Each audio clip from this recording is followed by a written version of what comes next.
To Hogwarts, to Gotham, the nerds have come together to create a show for nerds by nerds. Join nerds doing nerd things as they talk about all things nerdy. Stay up to date on the show by liking the Nerds Doing Nerd Things Facebook page.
Hello everybody and welcome to Extreme Sim TV's coverage of the annual Lightspeed Racing League Daytona 500. I am two-time LSRL Cup champion Landon Quisimary, and joining me alongside in the booth is a race-winning father and a race-winning spotter, that is too, and one of the great characters I've gotten to meet within this league. None other than Jerry Buckshot Massey. Jerry, how do you feel about today's race today? Hey, Lyndon, man, let me tell you what. It's the Daytona 500, baby. We've got veterans out here. We've got rookies out here. We've got everything in between. It's going to get icy. It's going to get dicey. And, baby, we're going to be racing Daytona, man. Exactly. These are one of these places where you just don't know what's going to happen, and that's what makes Daytona so special, especially when it starts off the year. You don't know how it's going to end up, and everyone really has a shot. Anyone has a shot to to prove themselves and to start out the season good. But obviously this is a little bit different, as it's an exhibition race for the league. Going to be the full 500-mile distance, 200 laps. We are going to have 2 stages at lap. Stage 1 will end at lap 55. Stage 2 will end at lap 20. We're going to have a chance to talk to numerous drivers and people within the league. Especially one I'm excited to talk to definitely is going to be Anthony Giuliano, the owner of the league. We got an action-packed day ahead of us, and I can't wait. Yeah, man, I'll tell you what, I've talked to some of the drivers earlier before the race, and they've talked about the car and how they feel about it and all the changes that was made with it. And we're no doubt going to see cars that's going to be in the front that will eventually maybe jump out, slide to the back to try to avoid the big one. And it's not a matter of question as to if we're going to have a big one, it's when we're going to have that big one. We can expect to see some good, hard, solid racing, side-by-side action, pretty much entire race. Always, the restarts are always big here at Daytona. Track position is going to be crucial when time comes for stage points and the finish of the race. But hopefully these drivers keep one thing in mind, that the payout window don't pay to the last lap.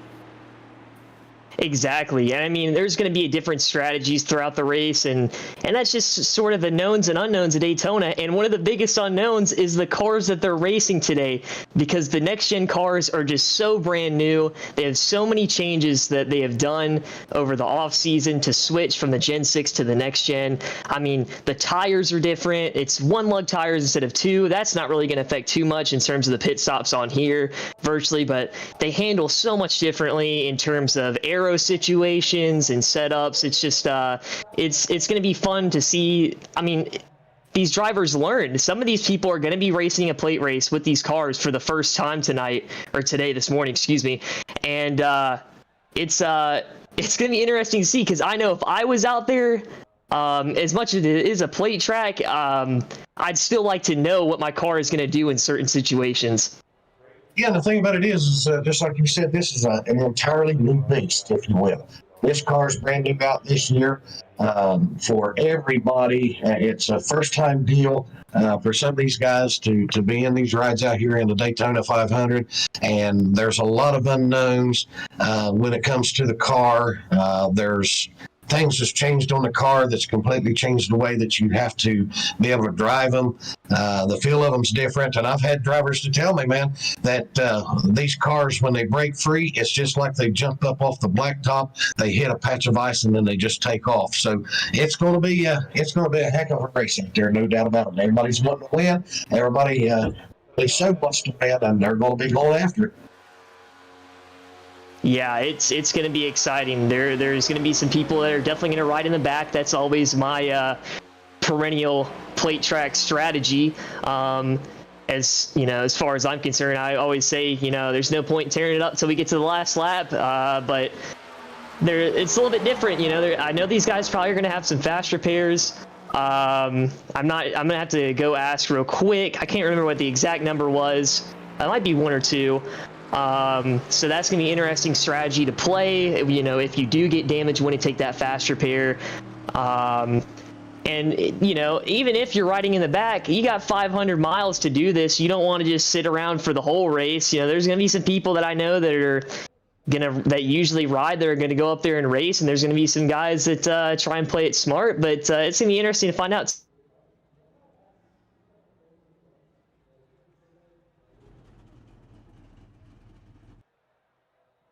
An old race car driver like me, I'm going to want to get up there. I'm going to want to get mixing it up. I'm going to want to run in the pack in the front. I'm going to be able to run in the middle of the pack and find out what I can do in the back and find out just exactly what I got. Put my equipment to the test so that when it comes to the end of the race, I know what I got.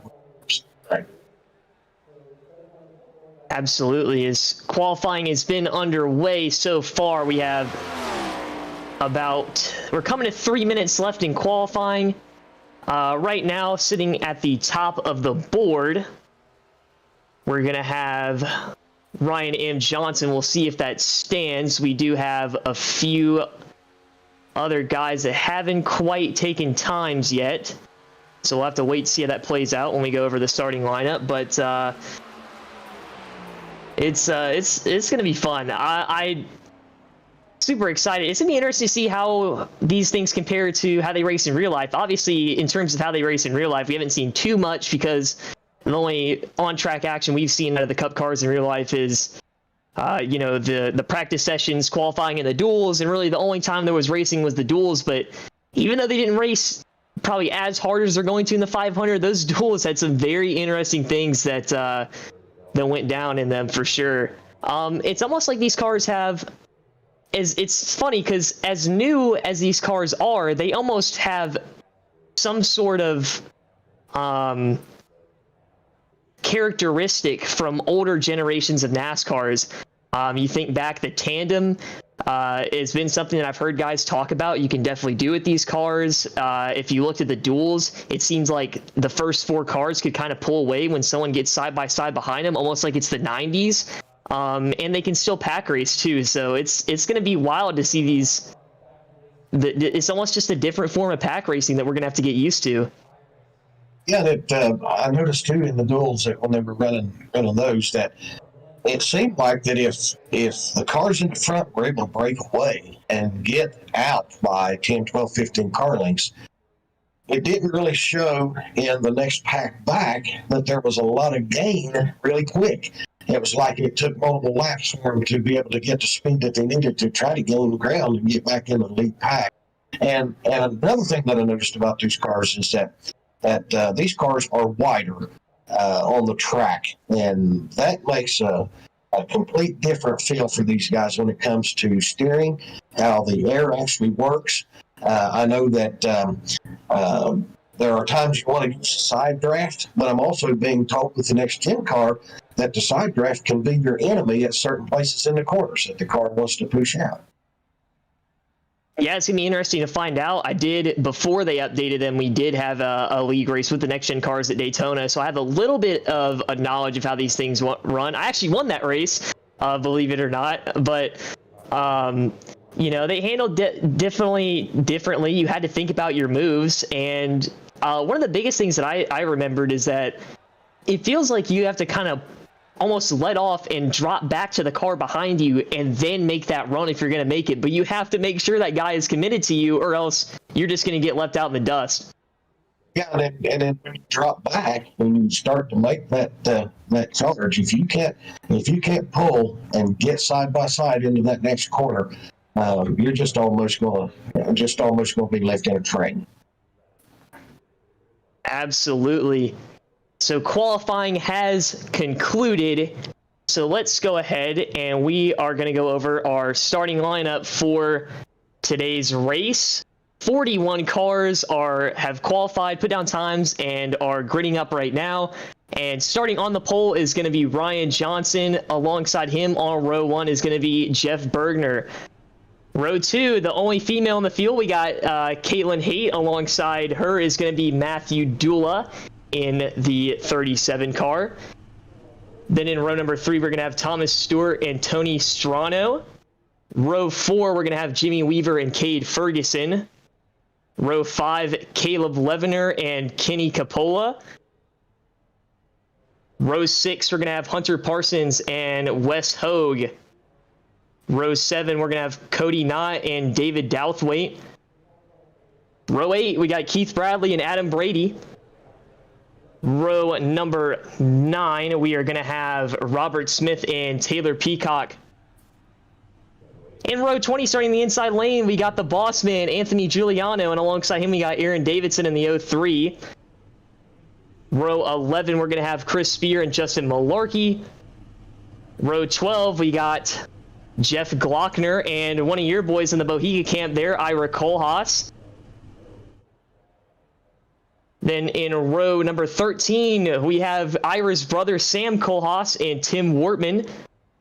Row 14, we're going to have Tony's brother, Joe Strano. Alongside him is going to be Jim Ott. Row 15, we're going to have your son and Bohica Esports driver, Brandon Massey. Alongside him is going to be Nick King. Then in row 16, we're going to have Craig Lavelle and Brandon Ayers. Row 17, Johnny Rapp and Jason Hand. Row 18, Isaac Wilson and Marcus Newbacker. Then we're going to have row 19, Joseph Murata and Kevin Meyer. Row 20, Stefan McComas, excuse me, and Mark Proctor. And then rounding out the field in 41st, we got Kai Demarest. So those are going to be your 41 drivers taking on to the grid. And we're in for a good one. It's going to be super exciting. I can't wait for these guys to take green. We're going to, obviously, it's going to get intense in this first couple laps. I definitely think we're going to see some guys make some early, guys or gal, I should say, make some early and aggressive moves to get out there and get to the front. So it's going to be fun. But I got to ask, who do you think is going to win today? Anywhere from the first car to number 41. When it comes to a race like this, it's everybody's game. It's just how it plays out. Anybody has a chance at this point, and it's just racing, baby, at Daytona. Yeah, it's going to be a fun one for sure, and it's going to be interesting to watch. I think I got my eyes out on a few people. I know there's some really good plate racers out there. There's a few big teams. I've seen like one team has about 8 drivers in it, which is just absolutely crazy if they get linked together during this race. But we'll see. I'm going to have my eyes out on my LSRL teammate, Cade Ferguson, to see what he does. Hopefully he makes our team proud. But the pace car is pulling down pit road. And we are under green. Let's rock and roll, fellas and gals. Let's get it on. Do some Daytona racing. They're sailing down into turn 1 side by side. Ryan Johnson had a pretty good jump, but Dula was able to stay with him there. And he's got some help on the outside for sure. So that 5-car line on the outside is going to be able to pull up side by side, which is what we expected to see in the race. We expected to see if 4 or 5 cars would get together, as you mentioned a little bit ago, that line would probably be strong and they'd be able to run in the pack. That looks like that's exactly what's going to happen here.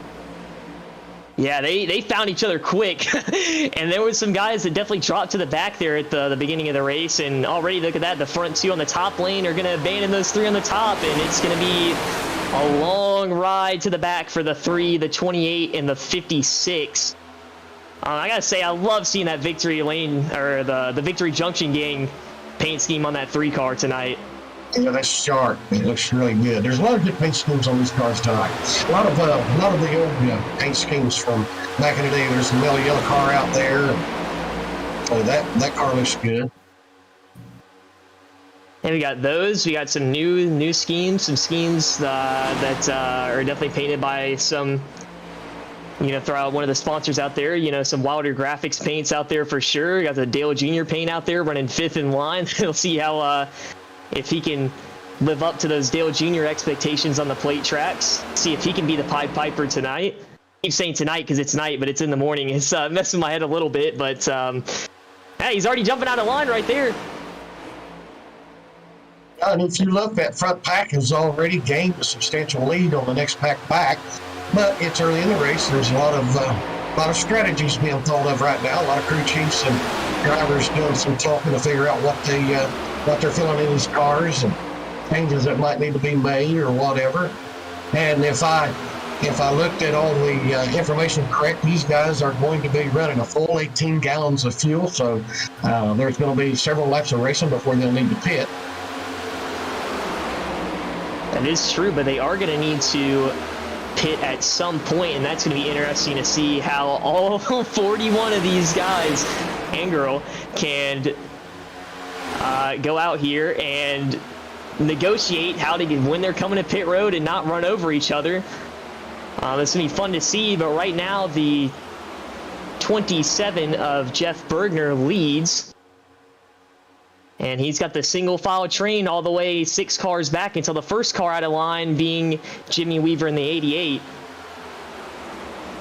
So they have already. The thing these guys are wanting to work towards right now is get a partnership.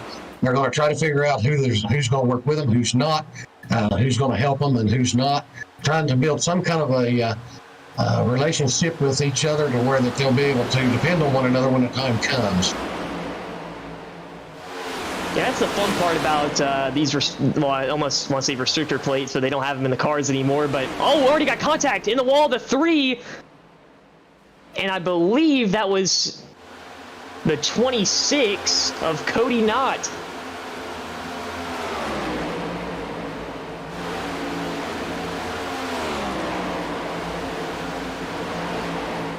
Seems like Cade Ferguson might have also gotten a little bit of damage within that. I'm not quite sure what kind of caused all that. It was a 3 wide going into the corner.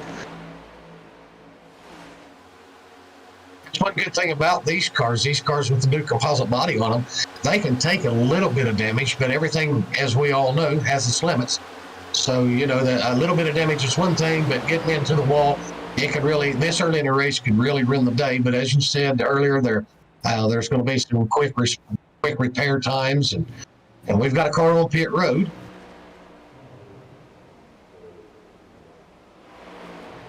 Car number 26. Yeah, Cody Knott, that was one of the guys that got up in the wall, and he's already going to take the fast repair, it looks like.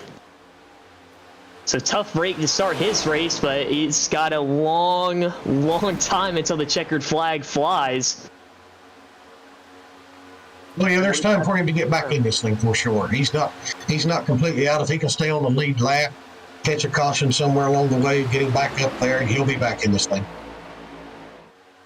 Yeah, as long as he's a lap down and he's the only car a lap down, which is pretty likely. I mean, though, we have a long time until that first stage caution gets thrown, but he's definitely going to have to dig himself out of a hole for sure.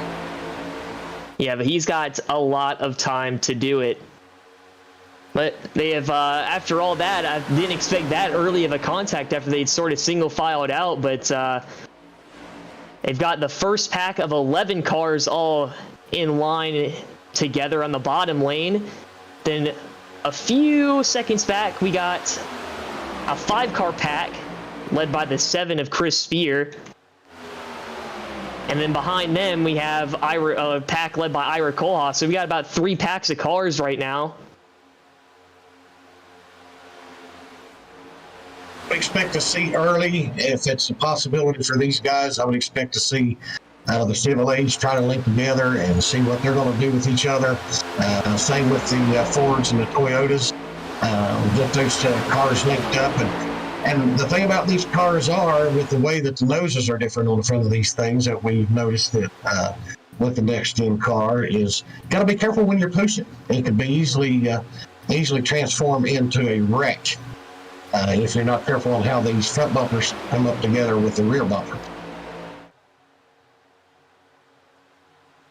Yeah, that's it's going to be interesting to keep an eye on that for sure, because everyone's talked about, they think that the Fords almost have an unfair advantage. They've said it with the Gen 6 cars with the flat noses of the Mustangs, and again, we come to Daytona this year and it's the same argument about the Fords having almost an unfair advantage to push, but not quite as easy as it was last year, because the back bumpers on these cars are more rounded, unlike the Mustang body last year where it was squared along with the squared off front end. So it's going to be interesting. This year's 500, I think a Ford's going to win, but honestly, here in iRacing, I don't know if the body difference really matters, so we'll find out. But it's going to be interesting to see who links up, who doesn't, who likes working with each other, and who's going to want to fight each other after the race, verbally, of course, but let's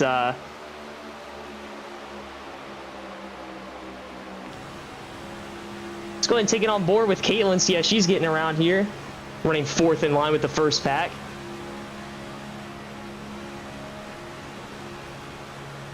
That is an awesome shot right there, and to be able to take our fans down inside the cockpit of the cars where the drivers are sitting and being able to see everything that the driver sees.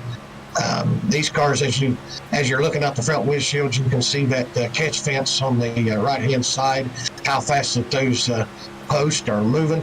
And these cars in the upper 180s to 190 range, man, I'll tell you what, makes me want to get back in a car. But this kind of racing, this style of racing is for the young guns. For sure. I mean, even if it's just a huge learning curve. Even, you know, not on the super speedways, these things are so different on the mile and a halves now. Even with, you know, it's still the same kind of formula that NASCAR had for the longest time before they went to the high downforce package, but, you know, high horsepower, low downforce, but they just react so differently. Part of that's because of the new symmetrical bodies on the cars. Pretty wide.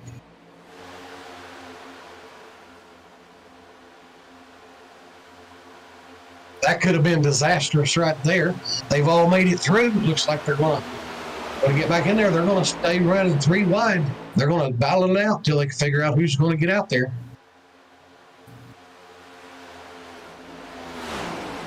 For sure. You got to get aggressive at some point, right? You got to go try and get yourself up there, even if you're running the back, or just test out some things for later. Oh, yeah, no doubt. Now's the time to do it. Get out there. If you get involved in something, you've got time to make those repairs and dig yourself out of that hole, as you said earlier, and be there in the end. And that's when it's all pay off. Now's the time to go test your stuff and test and see what your ability is and see what you got. Absolutely. This is also a good time to go find your teammates too. I mean, I know some guys do have them, some don't, some are not. They say they're teammates, but they don't have like actual team cards like some of these teams do. But it is fun. A lot of these teams made it easy to see who exactly is with who, because, you know, some of these guys, like the over-the-top designs guys over here, they have the same exact paint scheme but different colors. Or I just know from prior knowledge of running with some of these guys who they're going to go and try and find here towards the end of this thing. And when it all comes down to the end, we know that partnerships are limited when it comes to the checker flag. Everybody's going to want that checker flag win, and partnerships are good in the early parts of the race, but when it comes down to the last few laps, it's everybody for himself. Exactly. It's almost until death do us part, but instead until the checkered flag do us part, as we still got some side-by-side racing going on back here towards the middle of the pack in the second or third pack. But it looks like the 11 and company are going to fall back in line and go back single. Oh, nope. You got to calm down, boys. We're still too early in this race for that kind of stuff. Yeah, I'm not quite sure. I heard a little bit of radio chatter from Brandon Massey. He obviously is not super happy about what happened. I think he was getting some advice. It looks like him and Kohlhaas, his teammate, has finally got bumper to bumper. And those guys race well together. They've been teammates for a long time, and they don't care who's whether one or the other is in the front. As long as they're there and they're together, they can make ground. They're a pretty strong team. Absolutely. I would know they were pretty good at working together firsthand. I remember that Vegas league race with the Next Gens back when they raced at mile and a half like it was a plate track, and those two were hooked up with each other the whole race. And who finished 1-2? Kohlhaas and Massey. So it's going to be interesting to watch those two. I have high expectations for them, and I got a quote from Massey before the race last night, and he said anything but a win would be disappointing in his eyes. Well, you know, that's probably how everybody out there on that racetrack is feeling. But for him, when he makes that comment, that's exactly how he's feeling inside, knowing him and talking to him. And he's one heck of a race car driver. Better race car driver than his old man ever was, but I hope he don't go back and watch this replay and never hear me say that. But he does a tremendous job. And those guys are really strong. And this year, they went to a 4-car team. So now they have Ira Kohlhaas's brother, Sam. He's came into the team, and he's out here in the 500. And Reeves is not racing the 500 today because of a work schedule, but you take a 2-car team between Massey and Kohlhaas, and then you add 2 more to it. It can really give them leaps and bounds to where they need to be competitive. Absolutely. It strength in numbers as we Had a battle for the lead there with Matthew Dula getting by Jeff Bergner. I'm not quite sure because those guys were in line. I'm not sure how exactly that worked out for them just to swap positions and no one fall back after that, but it's fun. Obviously, he knew something to get that move to pay off, and the 38 knew something to get back in line right behind him.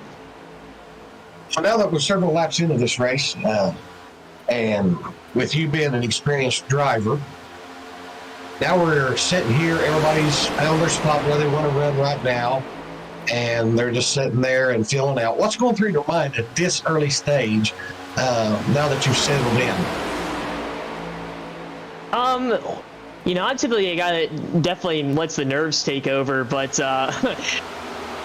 once the nerves settle down, I get in my groove. I kind of just, at least when I'm riding at a plate track, I'm relaxed. It depends where I am, to be honest, because if I'm just riding around, it's almost like a Sunday drive. I know usually I'm working with guys that I've raced with for years, like Cade, and we'll just sit there and ride around. But when I'm up towards the front of the pack and we're up 3 wide, 2 wide, I'm still as tense as I was at the start of the race, gripping that steering wheel to death, making sure my hands don't slip off because they're sweating at that point.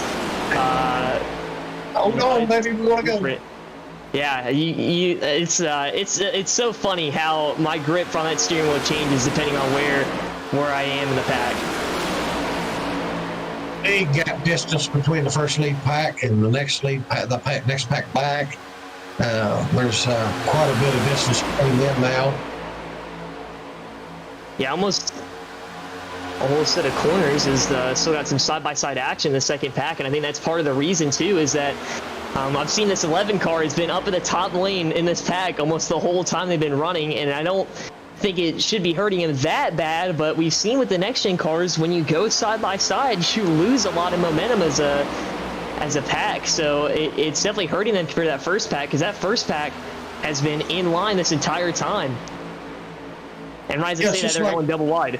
Yeah, so I was going to say, there as you're talking, they're going double wide, and that right there is a sure sign that the brakes are getting ready to be slammed on, so to speak, because as you said, side-by-side racing is just like that they tap the brakes and slow down because they open up an entirely different hole for air, and it really makes a big change. Oh, tap! A little bit of a love tap back there. They made it through between the 31 car there. Yeah, that was Craig Lavelle that almost turned the 11. That was very close to being disastrous for the pack there, but they kept it clean. But it's so interesting to see these guys race so hard. I just don't know. I mean, obviously the 3 behind the front 2 are in a team, but I almost feel like these guys think that they can lead the pack better than the guys that are leading it right now, and they want to go up there and get up to that first pack, or at least not let them pull away as much. Yeah, I think you're right when it comes down to it. These guys are just going to have to find contentment and some patience, and still trying to fill this thing out. Even that we've gotten this far into the race, I think that they're still, as you're talking about nerves, they're still on the line, still trying to fill it out, especially when their cars going side by side, because it feels different, moves around different. So I think that they might still be just kind of being a little cautious this way.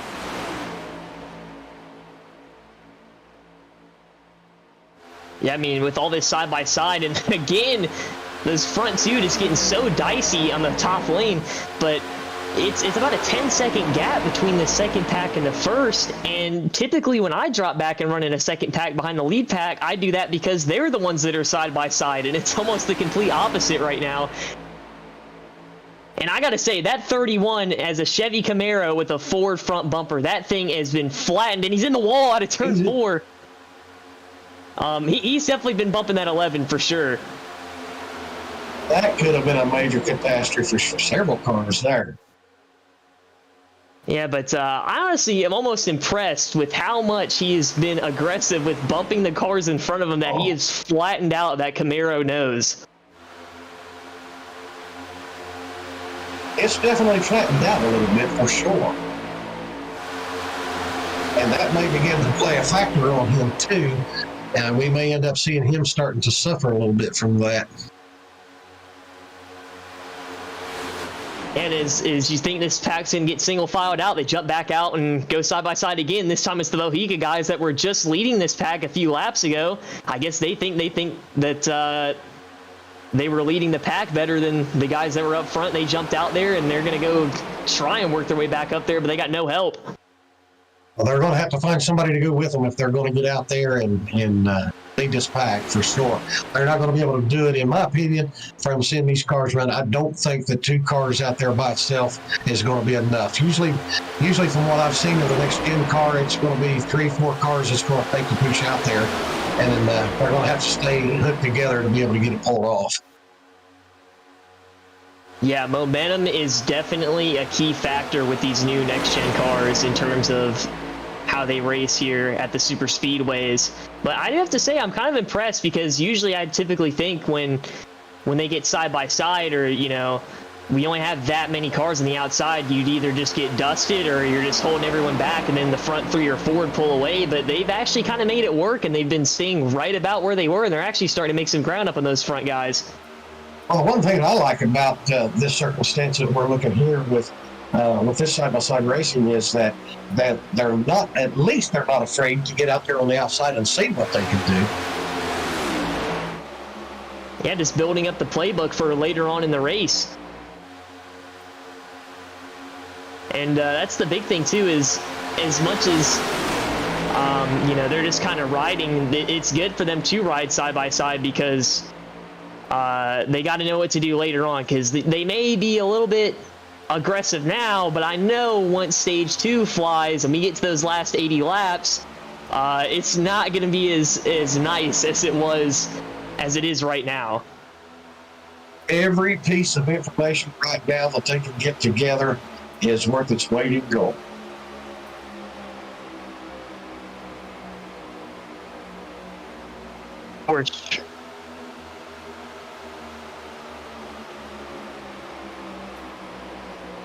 Heck, and with the current pace that the leaders are running right now, this is going to be one of the fastest 500 in Extreme Sim TV history.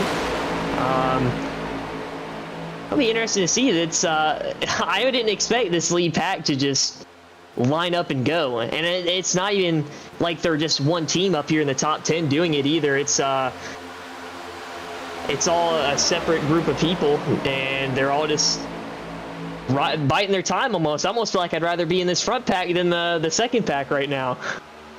Well, there's one thing for sure. They are picking them up and putting them down. They are putting the miles on these cars, and they're doing it fast. Looks like the Mohican boys might have finally made their way out and broke over back onto the inside again. Going to lead that pack a little bit. Ira Kohlhaas out there. Yeah, and that was super impressive. They were able to pull that off, because they didn't give up either. I felt like they would have just faded to the back, or at least, again, the 31 contact with being that second car in the outside lane. But it's interesting though. They made that work, so that's going to be definitely in their repertoire for later in terms of moves they're going to make. Obviously, it'll be different circumstances then. And they'll probably be racing around different people too, but it's so good to have chemistry with someone when you come to these play tracks to run, because as long as you have someone with you that knows your tendencies and how you're going to do things, you are almost 2 as 1. It's so important to have someone that knows you really well to help you out here at these play tracks. Absolutely. It has its place. It has its advantage. But when we're talking about a race like this in Daytona 500, anybody that you can get to work with you early is going to be a plus, because that's going to help you learn for, like you said, later in the race, and be prepared for whatever decisions you're going to make as the race progresses and gets farther in. Fatigue can set in. We can see drivers start getting tired, start getting irritable, get upset over something that a driver may have done or didn't do earlier sometime in the race. And these guys don't forget. These guys and gals that's out here racing today, they don't forget what happened in an early stage of a race. It could have happened on lap 3, and they'll remember it when it comes down to lap 499. I mean, they'll not forget it. They'll remember it. And hopefully it's not playback time, but hopefully they can get past the differences and do what they need to do to win the race. Like they always say, you know, race car drivers have the memory of elephants.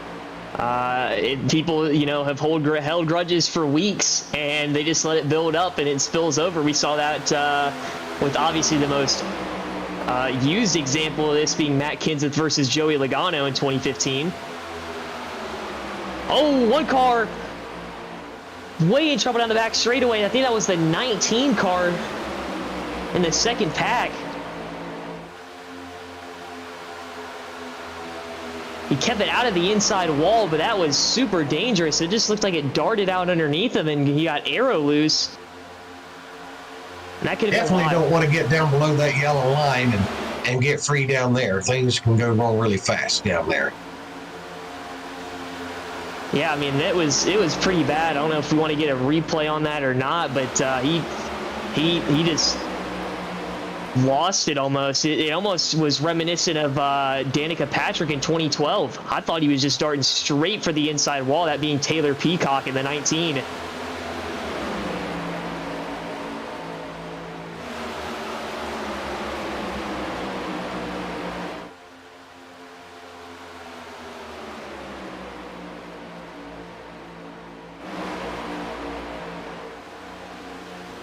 We are 32 laps in, and the 37 of Matthew Dula continues to lead so far. Well, actually, excuse me, just scoreboard update there, and Ryan Johnson got back up to the front as I said that.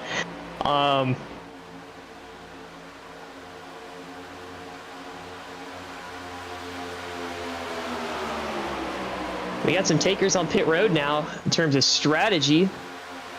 Sounds like one of those cars being the 31 of Craig Lavelle. Maybe not. The 32.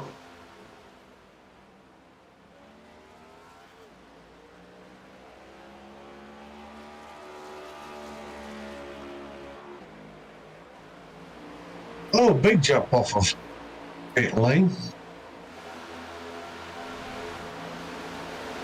Oh, we got one down on the inside, way down low. It was one of the lead pack cars.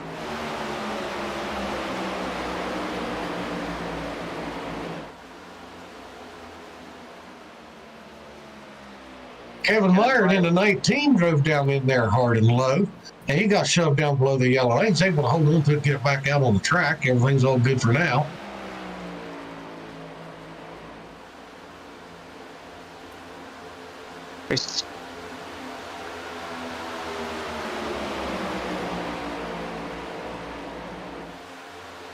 Should be coming up close to pit stops here, at least strategy-wise. You want to split it in half. You're going to have to at least make one pit stop in this stage. It's about the same length as a duel.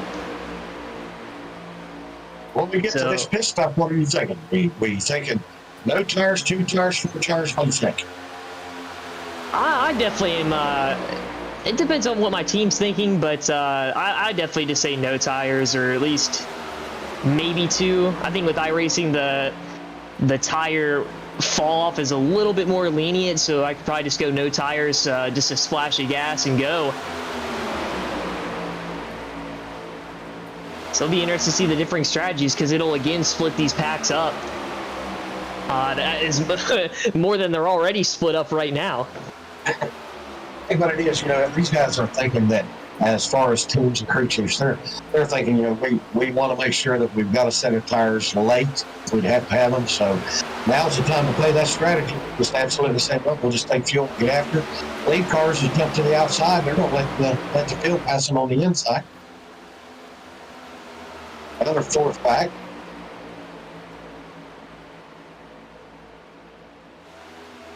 Yeah, those are guys back in 25th and 26th. Looks like 2 teammate cars. I can't really tell who that was.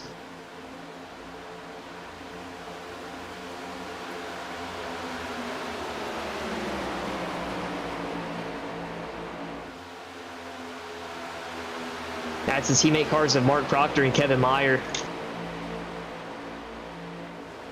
This could be a strategy move here. They were leading that pack and they jumped out to fall back. Maybe this could be a strategy deal here. especially coming up to the time to have to pit. I'm hearing that we're going to have some takers here on pit road. Here they come, the 28, 17, 77. Oh, and Giuliano takes out the cone. Hold on now.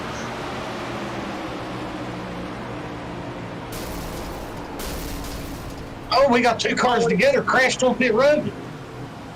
A Can't quite make out who disaster. they are. That's Giuliano and Adam Brady, the Water Graphix teammates. Oh, wow. Unbelievable. And then it hurts all three of them because Cade Ferguson came down with them too. And that obviously was the most disastrous pit stop for a team.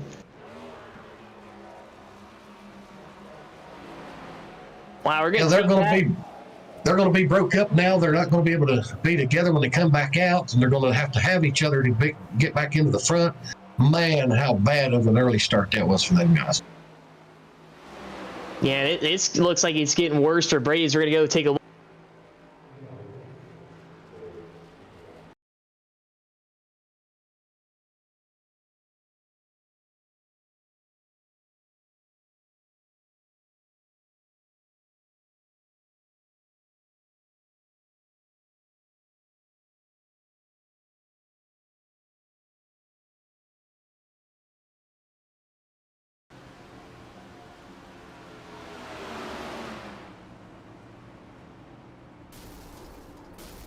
Oh, yeah, the 17 was going to miss. He was going to miss his spot, and the other car was to the inside.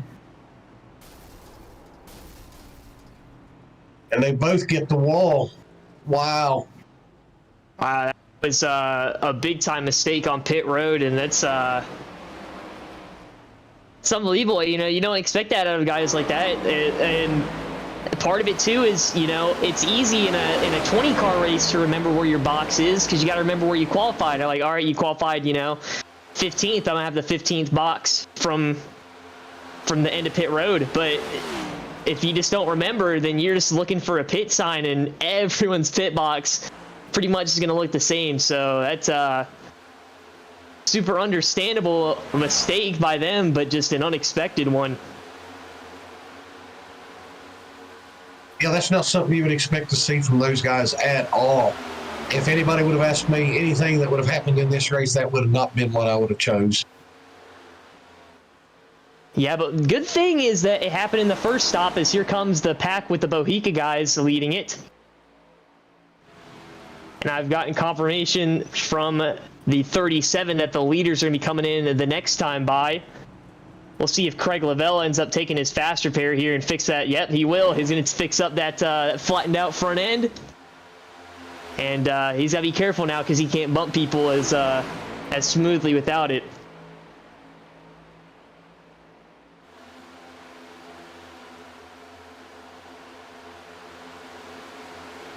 Here comes the next pack in. It looks like they're going to get in super clean. We'll see how they get into their boxes here.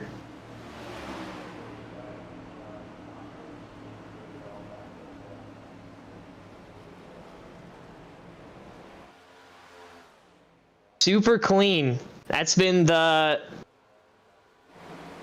story for that lead pack the whole race, pretty much. Super clean. And well, 64 might have had an issue there. Looks like he might have gotten his box a little too far forward or too far back.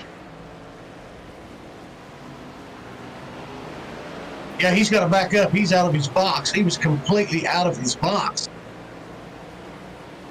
There we go. Now they're servicing. Looks like left side's going to be taken for the 64, but a big mistake because that's going to take him outside of that lead pack.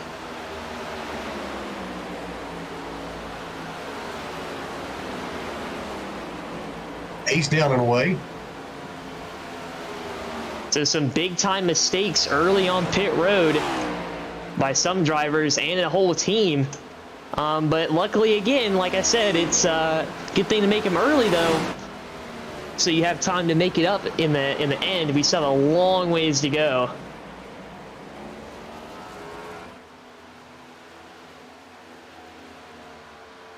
Now, what's going to be exciting to see and to be able to watch here is to see if these lone cars is going to be able to have the speed that it's going to take to get back someplace. These cars are smushed up; they're going to be coming wide open, and we got a car in the infield. We are under caution.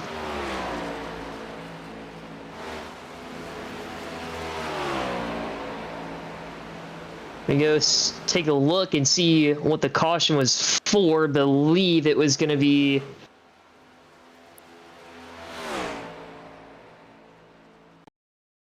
Jim Ott in the 11. Oh, it just broke free. He's all by himself. He was down on the apron, and it just broke free, and it went around. Yeah. Wow.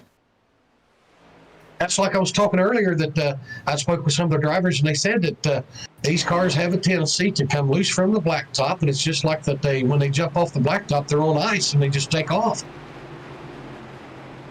Super interesting, and a whole slew of mistakes through that whole run. That's gonna be interesting because I don't know. We'll have to see. We'll sort this out under the yellow. How many guys ended up getting trapped a lap down from that? And one of those guys that we talked about, he's 2 laps down, that had that early mistake of getting in the wall and came down and took his fast for being Cody Knott. This is not going to help his case whatsoever. But while we sort things out under caution, I think we should go ahead and we'll take it to commercial break.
From Mordor to Hogwarts to Gotham, the nerds have come together to create a show for nerds by nerds. Join nerds doing nerd things as they talk about all things nerdy. Stay up to date on the show by liking the Nerds Doing Nerd Things Facebook page.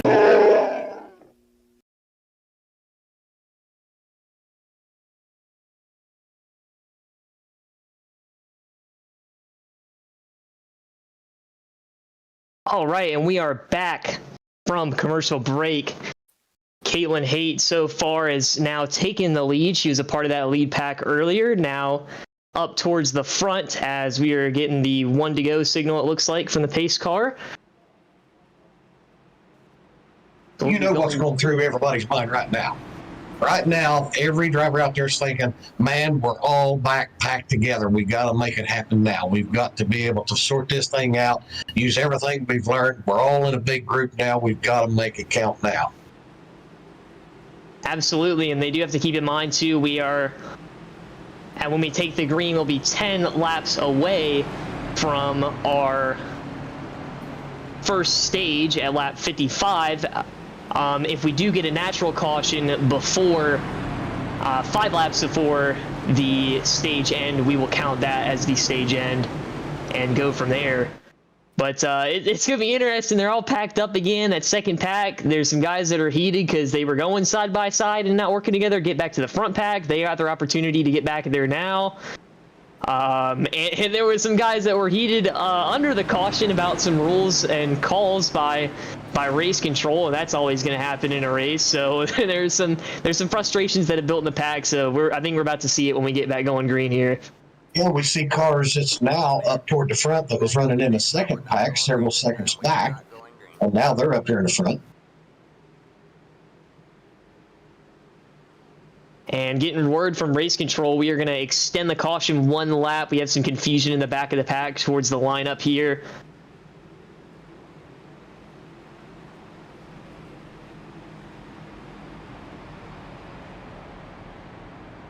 So now we're going to get the 1 to go signal.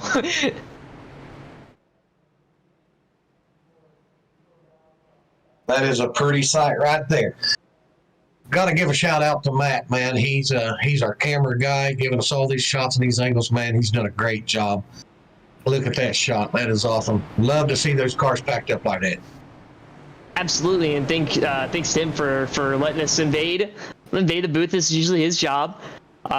So big thanks to him for letting us come up here and call the race, and he can sit back and relax and just do the camera work for today. Hope we're both representing him very well in the league. Speaking of which, we'll go ahead and take a quick shout out to one of the channel sponsors, being the Nerds Doing Nerds Things podcast. So big thanks to them for helping out with the channel. As now that we've got 1 to go for sure this time, race control is not going to be quick with throwing the yellow again, just like last night in the truck race. That was a crazy, that was absolutely crazy that race control was able to get that caution off before Zane Smith hit the line.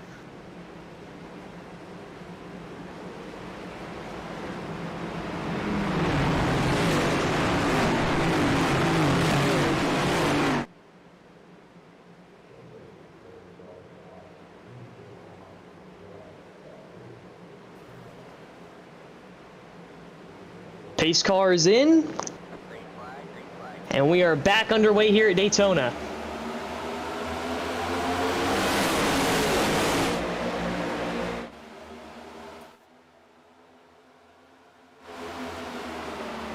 Hit breakaway early in that one.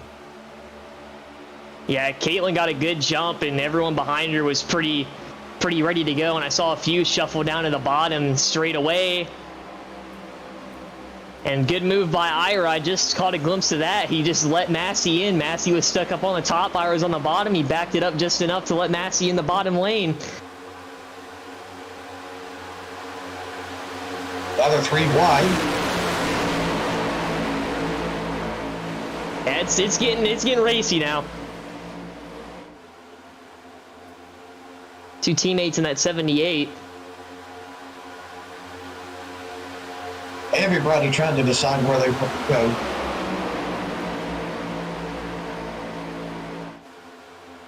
Absolutely, tons of shuffling. So interesting too, we got guys racing for the lucky dog still as well, since there are some cars that are stuck a lap down from that caution. Racing inside racing. Absolutely, which is so important because, you know, we do have that caution. It's guaranteed we're having a caution in about 7 laps.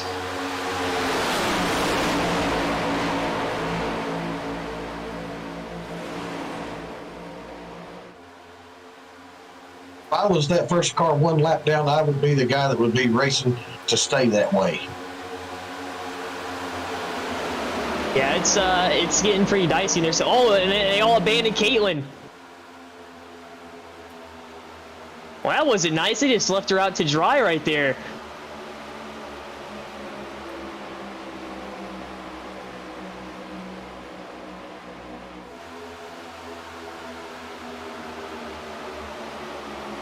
That's what we talked about earlier. It's one of those deals where it's going to be who's going to help who and when, and that's a perfect example of it right there.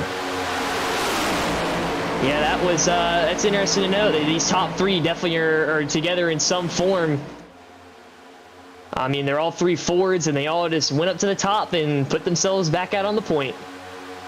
Matthew jumps to the outside. He's got Ford going to hook up with him. See what he can do with it in the Mountain Dew Chevrolet. And I thought Ira was going to jump up there with him too, but Ira, I guess, thought better of it and stayed in the bottom lane. And it's paying off for him. Absolutely. I did not expect that outside line to fade back like it is right now, because those guys had it working in that second pack earlier in the race. Oh, they're getting dicey.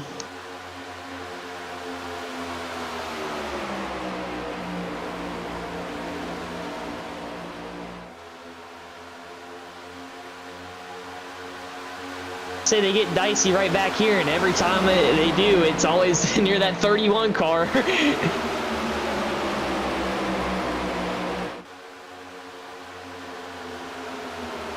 You're racing in a pack like that right there, that steering wheel, and the steering in these cars are completely different now because of the fact that they went to the steering system. You don't have to turn the steering wheel to the left near as much as you did in last year's car. So I think sometimes when you get against the air changes, then they start hitting high speeds. We got one down on the inside on the linker. It's probably going to get off. I think that with cars moving around like this, I think it's all just the fact that just still learning it. Yeah, ooh, big time wiggle there by the second car in line. Caitlin used that as an opportunity to jump out in front of the ButtKicker guys. Got a car in the middle, he's going to be shuffled back, man. That is not where you want to be. Yeah, he got thrown right in that DW patented sucker hole, and he tries to come down in contact in the wrecking.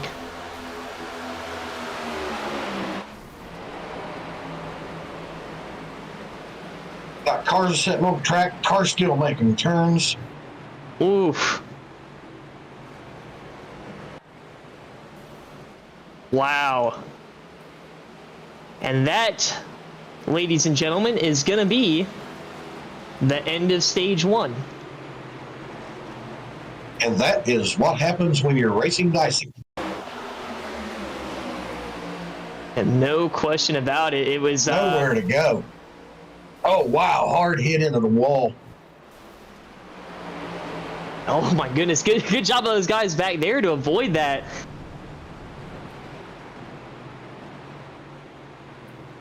That car that got hung out in the inside in the middle just comes down, makes a little bit of contact, not a great deal, but that car on the inside turned up the track and got into the wall, and round they go. And just lucky enough, he was able to slide down and everybody got by. And he immediately apologized about that after it happened.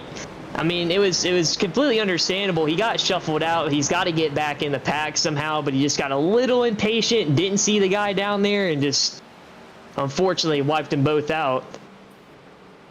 That'll happen when you're racing this way. I mean, when you're racing side by side, it's complicated enough, but when you're racing three wide like that was, those disastrous events can take place, and unfortunately, that's one of them that did.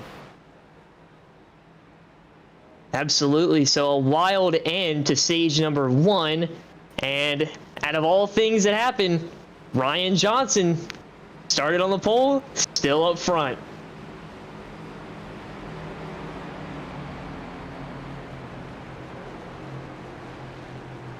We got some takers on pit road as well. That was led down there by Caitlin, was one of those cars for sure. And I've seen the ButtKicker cars come in. She led the charge down pit road and had a lot of takers follow her down there. Pretty much the pack. I'm just not sure how the front two were the only ones that stayed out. So what do you think now? Get tires? Yeah, this is your opportunity to take tires. I think the tire sets were limited to 4, so the mindset there was about a set every 50 laps. So this is pretty much everyone's opportunity to come down, take 4 tires, get some repairs in, and let the nerves go down.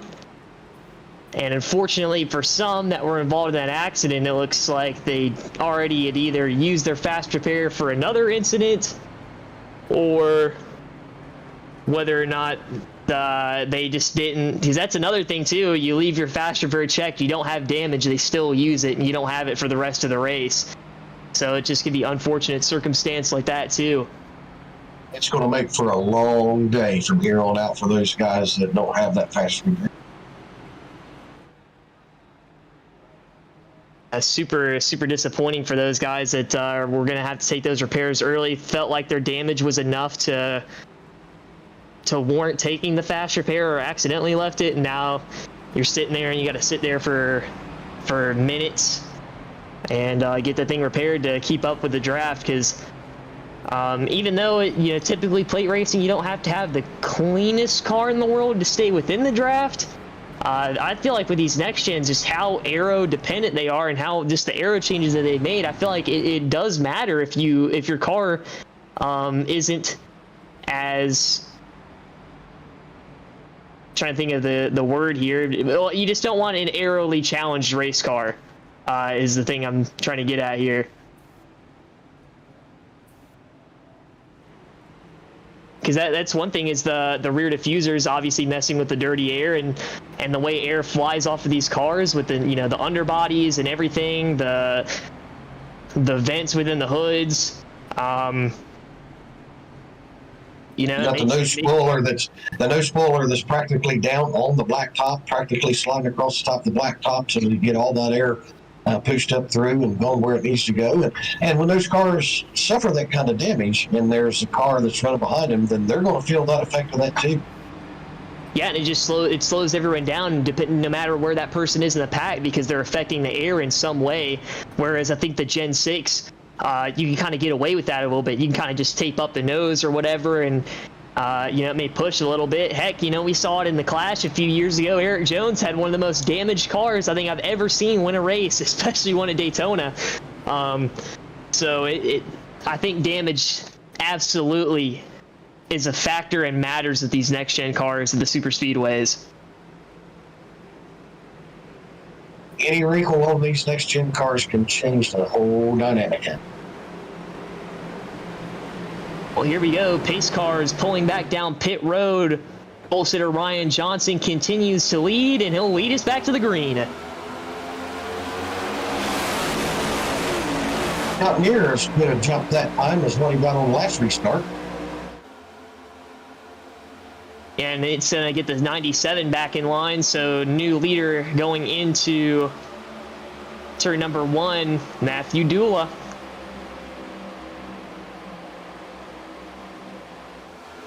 Seen some cars that we haven't seen up there today get back up there. Looks like that 64 is back up in the top 10 after having that whatever was the issue with him coming in the pit box earlier. Got the 43 up there. Haven't seen him all day. New leader 78. He was able to make that outside lane work. Kenny Capola. And he is now the Pied Piper at Daytona.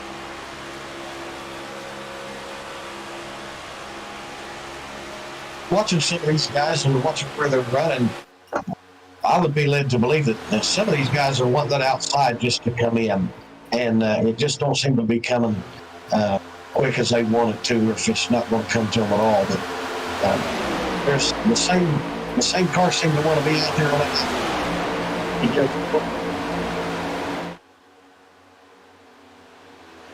Yeah, it's been one of those things tonight. It seems to have worked in some cases, and in others, you go up there and if you don't have patience, it's not going to work. But if you're too patient, you're going to fall all the way to the back.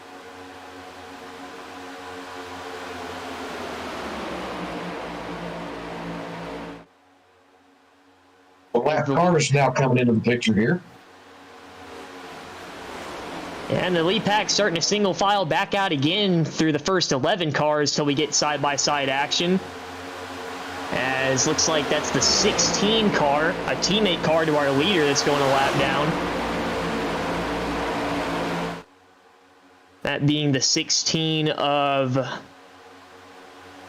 Marcus Newbacker. Fortunate for him.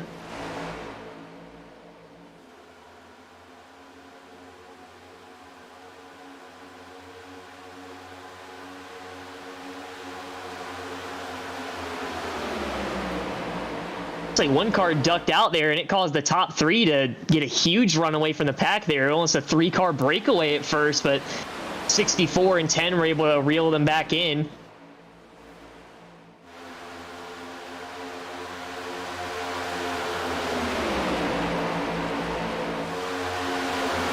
Ooh, big movement by that 19 car again. Hopefully we don't see him dart to the inside wall down the back straightaway like we saw earlier in the race. In that first stage.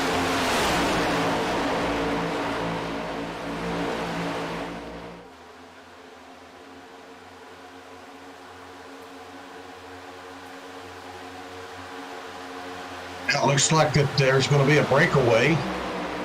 Going to be a gap between some cars here. Yeah, it looks like they're single file all the way back to the 29 of Ira Kohlhaas, who is 13th. And then that second pack was side by side, and they couldn't get anything sorted out, and they're losing the draft because of it now. That pack being led by the, it says car number, no, there we go, yeah, it's the 36 of Mark Proctor in 14th. And then behind him is the 22, but the 22 is...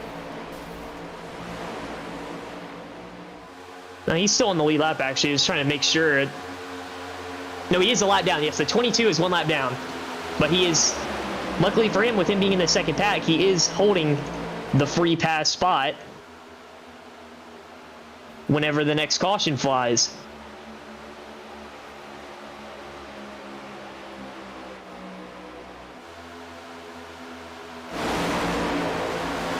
Looks like the middle yellow car might be getting a little bit irritated. He gave a good hard bump to the car in front of him.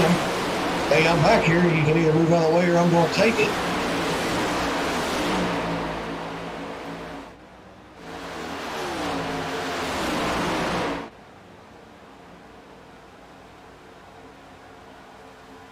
And I'm hearing a lot of chatter over the radio right now about those guys in the second pack. They're getting a little bit frustrated because they don't necessarily understand why they're losing the draft, which is a big thing with these cars.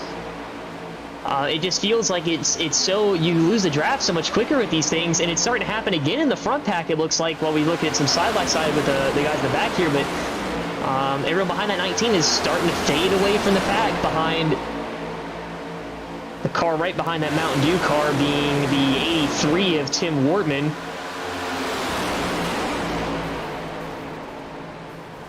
Oh, and they're wrecking.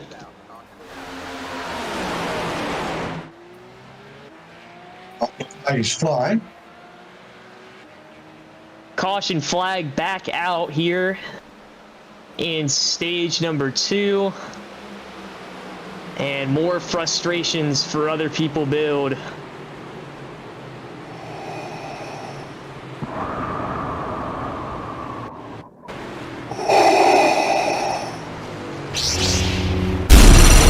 From Mordor to Hogwarts to Gotham, the nerds have... We'll see what happened here. That was in the second pack of cars.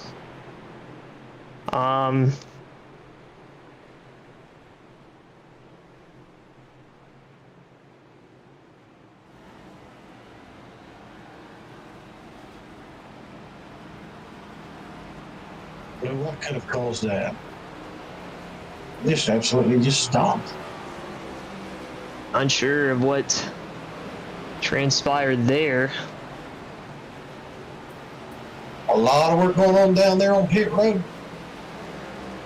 Yeah, these crews have got a lot of work cut out for them right now with some torn up cars. Look at the wreck that happened in the second pack. It started with some 3 wide contact and somehow got the 70 around.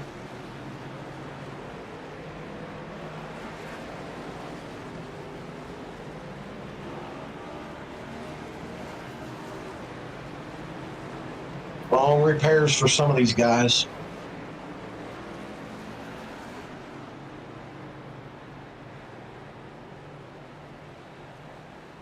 That's going to be tough for those guys that got damaged. Yeah, it's just unfortunate. You gotta.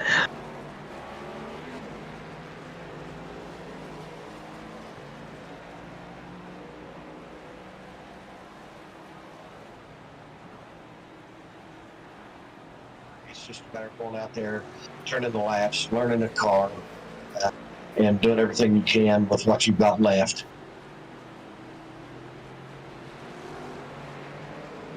It's a good thing too, and that's the interesting thing about iRacing, that you got your rage quitters and your troopers. There's some people, you get in an accident and you're pretty much gonna be messed up for the rest of the day. Some people just back out. Some people, I like to tend to just stay in and log laps,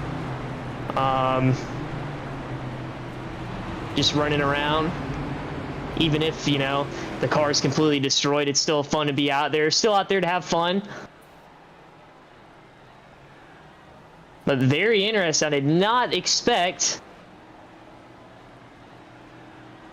I did expect some cautions. I don't think I've expected this many at this point in the race so far.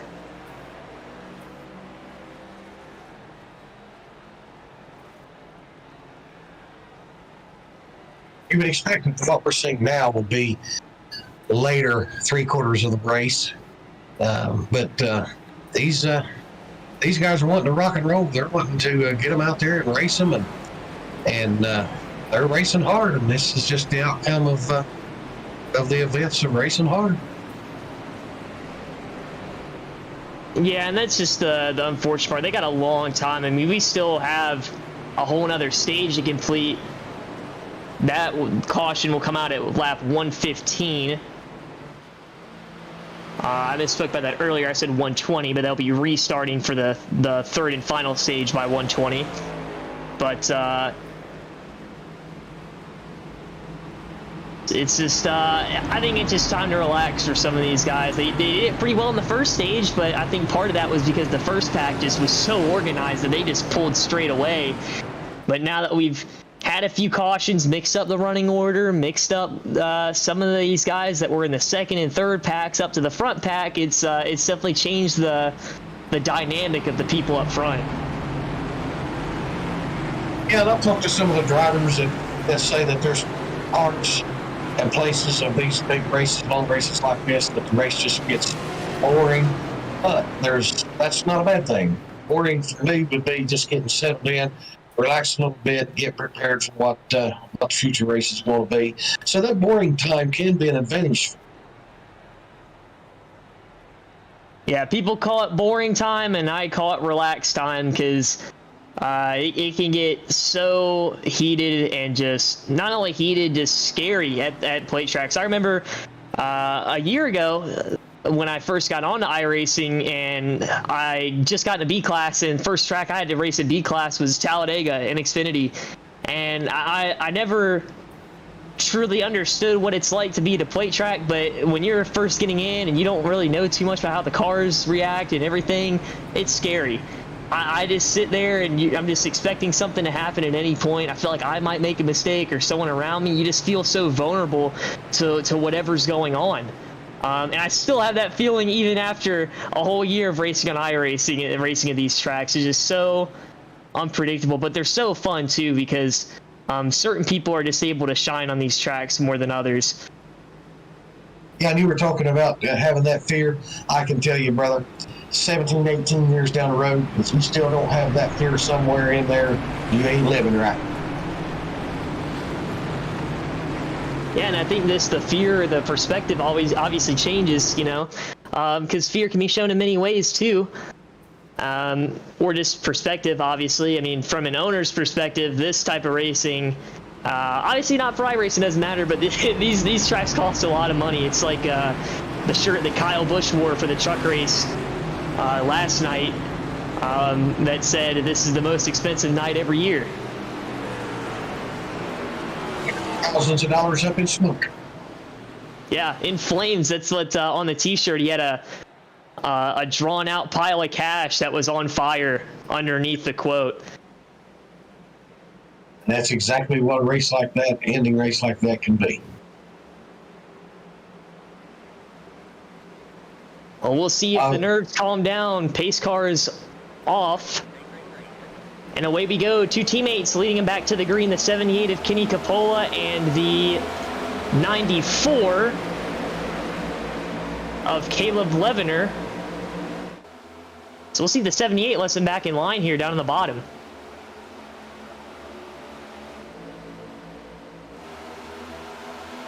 Yeah, there it is. He's right back down to the bottom with his teammate.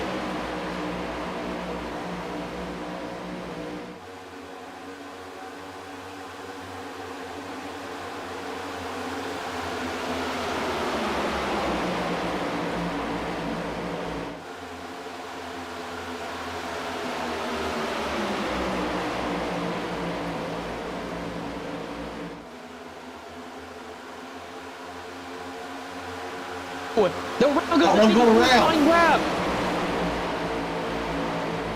And hard into the inside wall.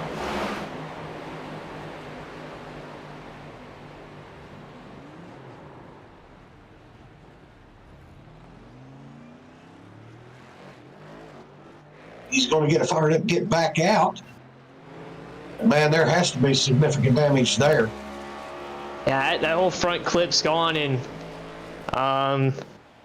Caitlin was definitely sorry about that. I guess she was trying things out for the race. She had got out there and was pushing Johnny, and it just turned him, I guess. I mean, it didn't look like that bad of a bump. Maybe Johnny just got a little bit, the car maybe got upset and moved around on him and just put her in a bad spot to where she clipped him right in the left rear. We'll see coming out of turn 4 here.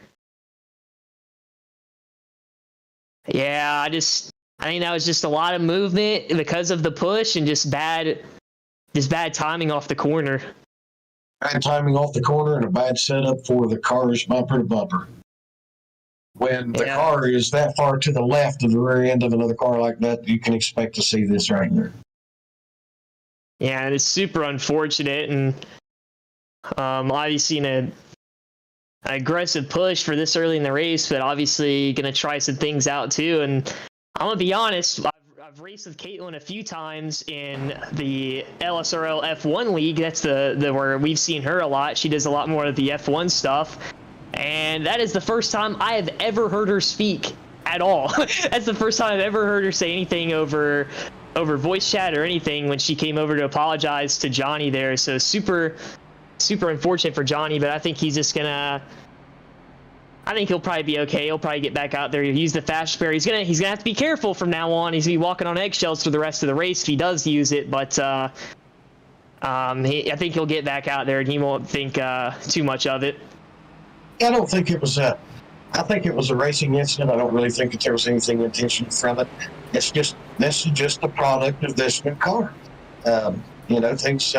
Things don't line up correctly. We've seen it in practice with these next gen cars, and these drivers that we've got out here on the racetrack today that's racing. These guys are not all rookies. Some of these guys have been racing for several years, put a lot of miles on it, and would not intentionally wreck anybody. But this is just a product of the next gen car. It's just a product of this style of racing, and unfortunately, it is what it is. Honestly, to add on to that point, just a great job the drivers have done so far. We have had a few cautions, but you got to think too, a lot of these people are racing around each other for the first time.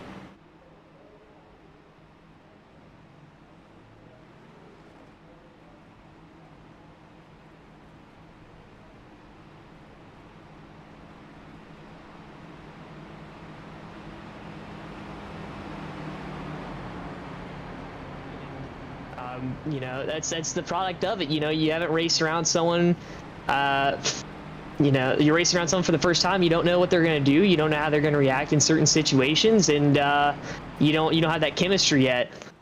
Yeah, and one of the things is, as far as being competitive, is to know who you're racing against. Know that guy that's a competitor to you. know his style, learn from him what you can, and you can do that when you're racing week after week after week with the same group of guys. But when you're out here in this situation, and this is just a product of racing, nothing intentional on her part. It was just a product of racing. Yeah, absolutely, and she is absolutely a great racer, fantastic. It comes to, I haven't seen her too much in the NASCAR stuff, the oval scene, but when she did F1, man, she's just super ridiculously fast. I mean, I think the last time we ran, this is the recruitment season, I'm brought on to oval racing and the road courses. As much as I love watching them and I think they're cool, I'm not good at them. I'm pretty average, but I finished second at Coda and I was lapped down. Who won the race? She did. So she definitely has a lot of talent, and it's cool to see her come out and run Daytona and in an F1 inspired paint scheme. To mention to that too, with the AlphaTauri 10 car, obviously a nod to F1 driver Yuki Tsunoda. Which F1 too is just like NASCAR in a sense that they have their own new car and new specs and regulations that they came out with, just like NASCAR in the next gens, and they do have some similarities. They do have some underbody work on their cars that. Like with diffusers that are underneath the car that help with airflow to help get rid of the dirty air and help out racing. So it's kind of interesting how two different forms of motorsports are looking at the same exact things to help out their series. Yeah, and then how that you can take a driver and put in different environments. I know that a couple of years ago, maybe I think it was, that Brandon got into the Indianapolis 500 and was going to run it. And after the race, he told me, he said, "Daddy," said, "this is an entirely different beast. It's a completely different feeling. Everything about it is nothing that I knew." But he was able to get out there in victory lane and win that Indianapolis 500, and to be able to take a Black Cup driver on the next gen car here or last year's car and put them in an entirely different environment, entirely different car. It's amazing to see how fast that they can switch over to feel of that car and be able to race it.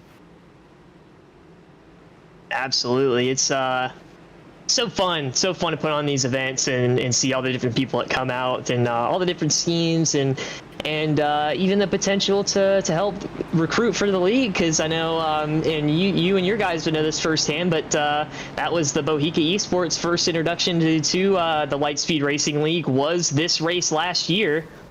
And we just the front row, the pole sitter got clipped and went around. Yeah, and more cars got involved in that. What was that? I'm not sure what happened. I mean, they were just pacing along behind the pace car, and then just all at once that car got clipped and went to the wall.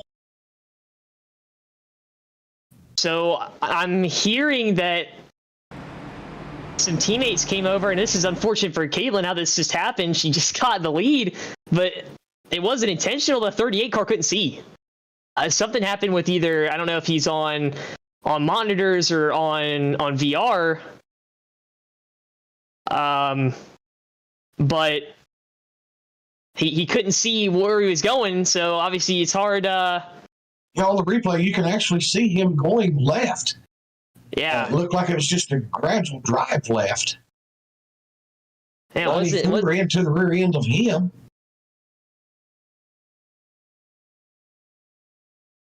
Super unfortunate for them. They've been up front the whole race, and I don't know whether it was VR failure or monitor failure or what, or maybe what Denny Hamlin had to happen to him in the Pro Invitational, and the daughter come up and turn off the TV, but that was just odd. I didn't expect to see that, and unfortunate because those two have been up front the entirety of this race, it seems like, and now they got damaged. That's a completely different circumstance. You can usually count on the fact that just about any time during any race that there's a blackout possibility. Somebody will flash out someplace, and you'll be able to see that. But man, this is uncustomary to. There again, I don't believe that as far as that car was concerned, I mean, he just gradually started coming down the left, like you said, that he just didn't see the track and got into her and took her to the wall. and 3 or 4 cars got involved in it, and farther back in the pack, they was wrecking back there. Yeah, and I mean, it's unfortunate because he's telling his teammates that he can't see. That's where we got the information from at first, but it's not like they can help him. They're at different parts of the track too. It's just can't lead a blind man when, especially they don't have a spotter. They got that iRacing spotter. A robot can't lead a blind man unless we got some sort of technology, but not on iRacing. But hey, it's that's sim racing. You know, it's one of those iRacing oddities that is just gonna transpire during the race that you can't explain. It's just one of those things that happens. Unfortunate, man. We are getting through everything at us here today in this race. There, you see a blink out right there. There's a car blinking out right there. That's customary. You can see that in about any event. But to just absolutely not be able to see where you're going, that's uncustomary altogether. Yeah, the blink, the internet connection issues, all that type of stuff, that's usually precedented territory, but it's not often that you have an equipment failure compared to a network failure.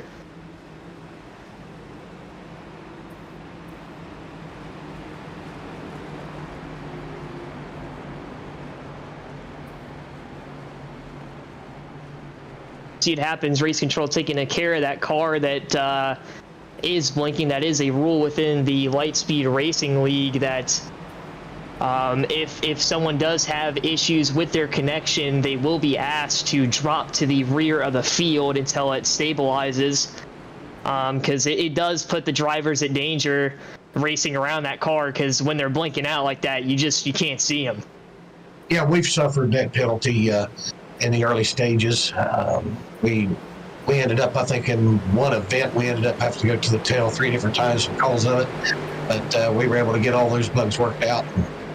Back to racing. Here we go, back under green. Caitlin's going to lead us back to the green after and just a surprising turn of events that happened at the front of the field that caught me off guard when I saw it. We'll see. She's got help from behind. I believe that's the 97 of Matthew Dula. And then you got the 2 teammates above them between the 94 and the 78 working together.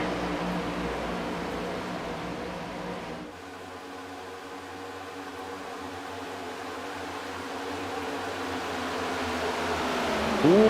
Car jumps out to the middle.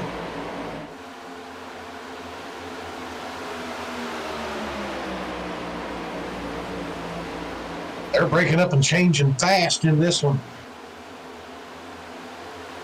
Yeah, that's very interesting. Ira Kohoff's in the Pepsi Chevrolet now at the 3rd. And we got the 2 teammates back up towards the front, that being the 94 of... Oh, we got caught. Oh, cars around in the back. Oh, man.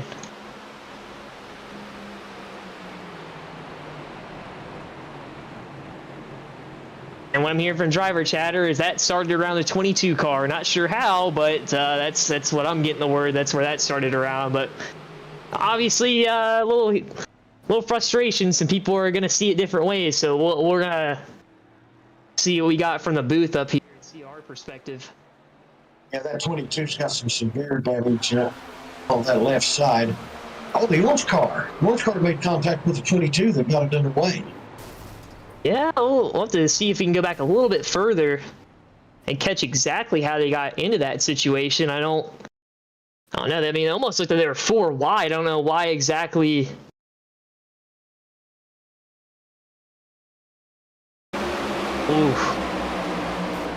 I don't know. That kind of looks like almost a net code kind of side draft kind of things. You know, you try and side draft that guy up down below you, and you ultimately, you don't actually touch him, but you get dragged into him because of the internet connection, and you just flat to the outside wall. Wow, good avoidance on that 28. There's my my LSRL teammate Cade Ferguson getting through that one. Yeah, he made that one through just by millimeters, man. Yeah, and he's got some practice sitting back and having to do that. That's usually our strategy, to ride in the back and avoid that. So we'll see Honestly, I think while we're under caution, I might go see if I can go drag him up here, and I might go talk to him about that. We'll see how he thinks his race is going, and we'll figure out exactly how he got through this one. I'm gonna go ahead and take a look before we go and I'll drag him up and let him know. Yeah, that's awesome. Yeah, well, this is gonna be a fun one. Let me see if I can pull him up. I'm sure he's going to have a story to tell. Yeah, well, let me pull him up real quick. I'm going to go let him know I'm about to come drag him up here, and we will go from there. On Discord is giving me a little bit of issues. There we go.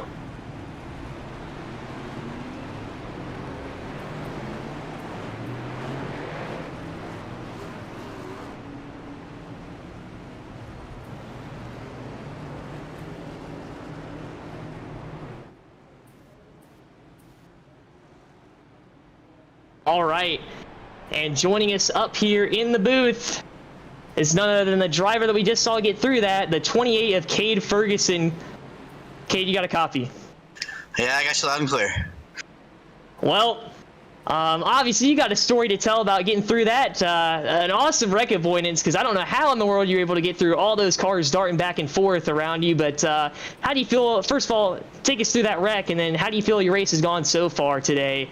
Obviously it's been up and down. We did see that your teammates coming to pit road under green had some issues at one point, and it's you've had an interesting race, to say the least. Yeah, it seems like I've been around a lot of the wrecks. There's one on like lap 5 that we all like narrowly avoided. The race overall hasn't been that well. Well, my teammates unfortunately got some penalties, so that has trapped me a lap down. I've been stuck here, just trying to ride at this point because I got some damage from the previous yellow that I haven't been able to repair yet. But I don't know. I just saw somebody get hooked in front of me, and I found a spot that I feel like as long as I hold it there, I won't hit anything. And it was just kind of crossing my fingers and hoping that nobody else tags me from behind. Yeah, it was an awesome, awesome job of wreck avoidance, and it's something to be interesting. I know you're gonna want to get after it and get that lap back and get back into this thing, and it'll be definitely you're one of those guys that are interesting to watch. I know you're pretty. Me and you got a knack for these plate tracks, but go ahead and let you go back down to the channel with Anthony and all them, and we'll see if we can talk to you later or not. All right, hopefully I'll still be in this thing.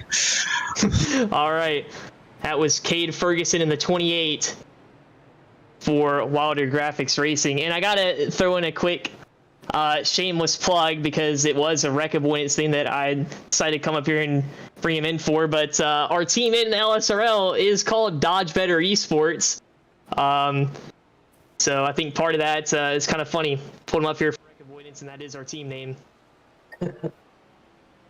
Yeah, that is a good name, especially when it comes to this race today. Absolutely, it's an inside joke between us and some of the guys we used to race with. So we got one to go. I did get word from race control from good old Joseph Morata. Shout out to him. He's doing a great job so far of keeping these guys from ripping each other's heads off over the chat. But he's been letting me know that iRacing has kind of been glitching out on them a little bit, and they've been extending the one-to-goes to help sort out the issues around lap cars and where they line up.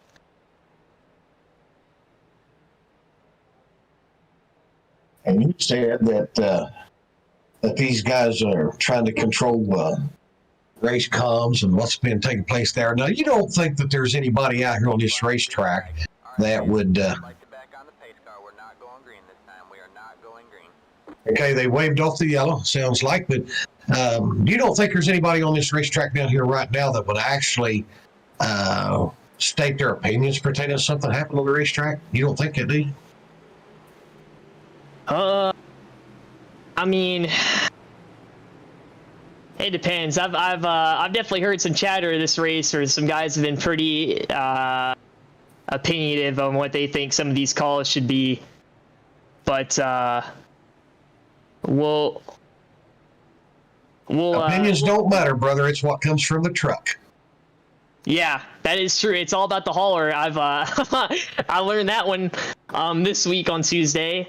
For the first time, I actually got a little bit over my head. I always tell people I am very heated when it comes to the voice chat stuff, and within my group of guys that I'm talking to, I do get very frustrated and I'll vent my opinions there, but I don't usually take it out on people on the racetrack. And you mix that and a bad season for me so far, and IRP and getting run over by new guys, it wasn't a good mix. So unfortunately, the hauler put their foot down, and it's unfortunate, but I should know better. I do know better, and we'll get back. And that's just the fair calling for everybody. They got to make it fair for everyone, and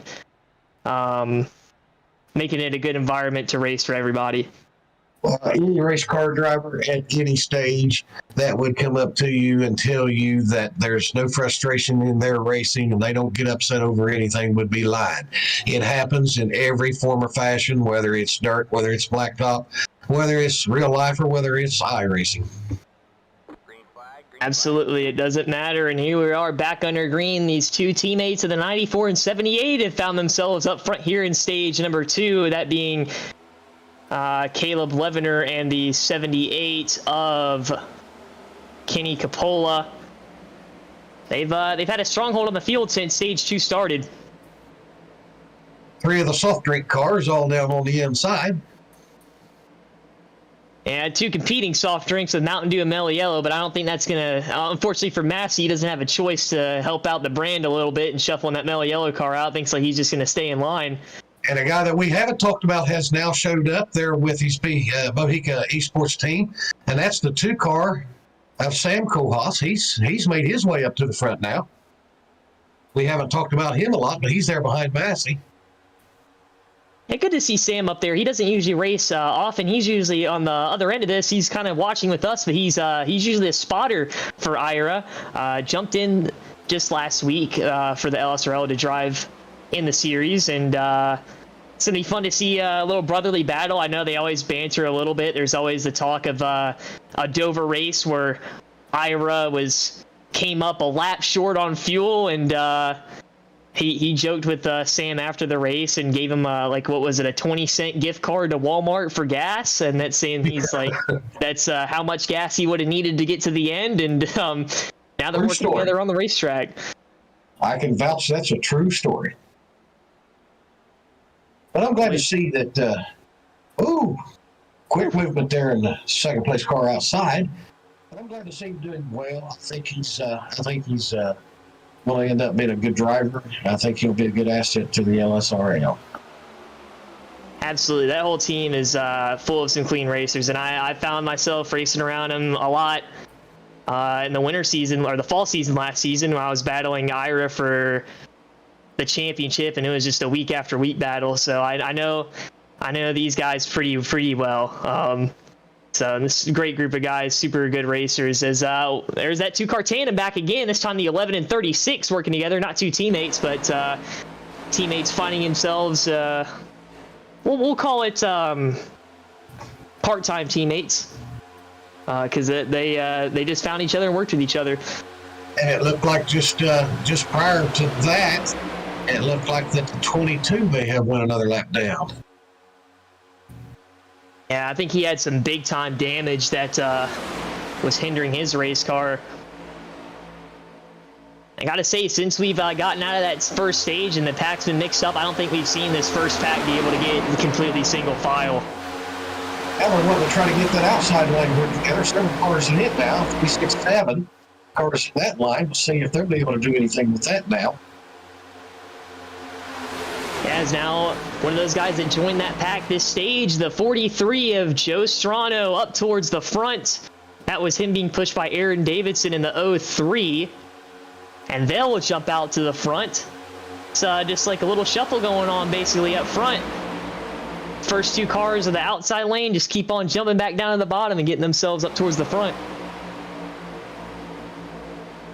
You mentioned the name Aaron Davidson. Aaron's a good guy. He's a great race car driver too.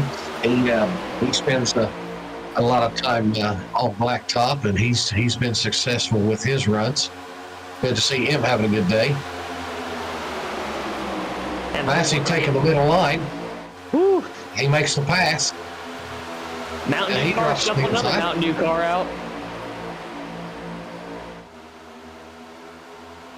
That was Justin Malarkey in that Baja Blast Zero Sugar Mountain Dew Ford Mustang. I got shuffled out of line there. Talking to these drivers, and they were telling me that it's amazing at how much of a run that you can actually get. That if you don't jump out to the outside or something, you will run over somebody. If they just gain so much ground so fast and get such a run that if they don't jump to the outside, somebody's going to run over. Yeah, and it's been shuffling ever since. They're three, almost 4 wide back there throughout the pack. I mean, got lap cars up in the mix with this too. And a guy right up there, third in line in that second row that we haven't talked about all day. Well, I did talk about him earlier, but not in terms of racing. That's the boss man, Anthony Giuliano, finally got himself back up towards the front. Yeah, he's just kind of been out there and running his own thing, and he's just been sitting quiet, but now he's got something to say. Yeah, and not to mention,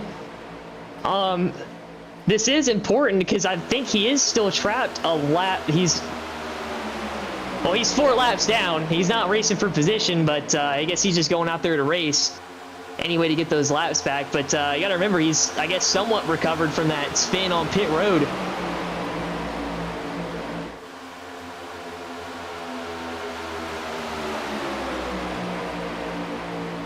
But currently, as it stands, that time by the line, the 93 was battling the 28 for the free pass. Big wreck,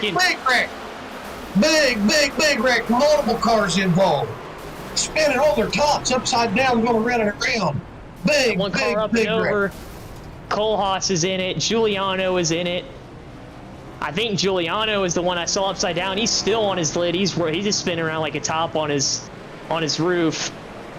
Oh my goodness. That was a big wreck. Several cars. 6, 8, 10 cars in that wreck. Talk about changing up the outcome of this race.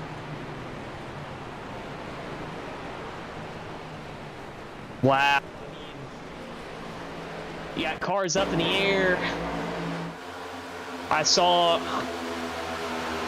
Wow.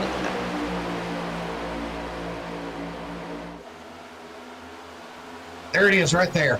Yeah, a little bit of Hold that nose off that car. Wow, so many cars, nowhere to go for these people. Oh, wow. That is just unbelievable. And the scenario that you were talking about earlier where you don't actually have to touch, but that air gets pulled off and it just sucks you. That's the way you go for the ride. yeah, it was just all net code. He came down, he thought back about it, and then it just hooked the 93 up, and he went up in the air. Look at Cade Ferguson. Lilly has one of his teammates on top of him. That's a first. Oh, man. And tough break. Caitlin in that one, too. She had a good run first stage, and now everything's kind of falling apart. It looked like Sam Kohlhaas was going to make it through, and then Ira and another car came up in front of him, took him out. They're still going around and around. Man, I'll tell you what, a lot of cars involved in that one. Bad wreck. Yeah, it's a lot of damaged race cars, and we don't even know who still has some fast repairs left too.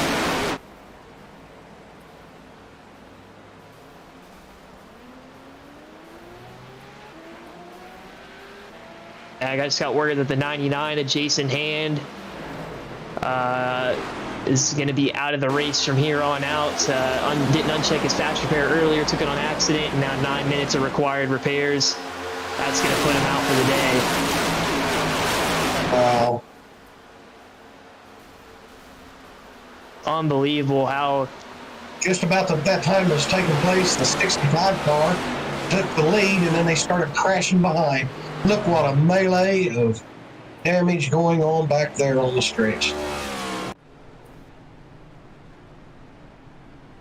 Yeah, that was so close. Unfortunate that it looks like the 93 is going to get the free pass from that caution, and we just talked to Cade. He was trying to get back on the lead lap, and I mean, we saw from that replay, he was about maybe 2 seconds from the caution being called a little bit later from getting that free pass, because he was passing the 93 while the 17 was on top of him.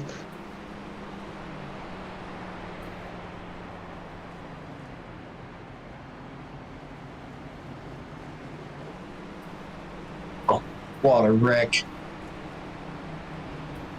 That's unfortunate for a lot of the players in this game. And I've seen a lot of big ones, but on here, nothing like that. And it was just unfortunate, you know. Usually it's just kind of everyone's 3 wide and someone barely uses up too much real estate and gets into everybody there, and that's how that sort of thing falls. But it just seems like with these next gen cars, that was all about momentum. 03 tried to come down, thought he had that the car behind him didn't have enough momentum to get to him. They did, and this thing, then he thought better of it, was gonna pull up, but then just, you know, with this being sim racing, you can't help those netcode touches, and unfortunately it tore up a lot of good race cars. Yeah, it was like we were talking about a second ago, where the drivers said, you know, it's such a run and you get that momentum, and you just almost have to do something with it, and if you don't, this is what happens. I mean, just unfortunate event. Nothing you could do, especially you're those guys. These last couple of restarts, you just haven't gotten going. There's no second pack forming. Everyone's trying to stay up there, and because of that, there's everyone right on the people that are making mistakes, and unfortunately, once you're that close to people making mistakes, you're more than likely going to be in it, unless you can get lucky. I'm sure there's a lot of stories in those interviews. Looks like, see the line here.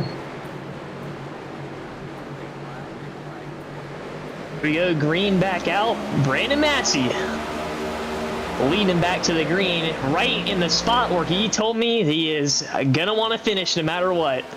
So, I mean, everyone does, but he seemed very confident that he was gonna have a shot today.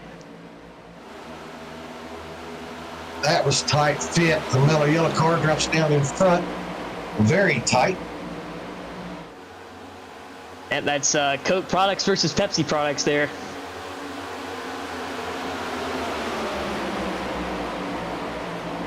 Looks like maybe that Ira Kohlhaas in the 29 Pepsi machine might have took a fast repair. He's back out there. And the clean looking race car.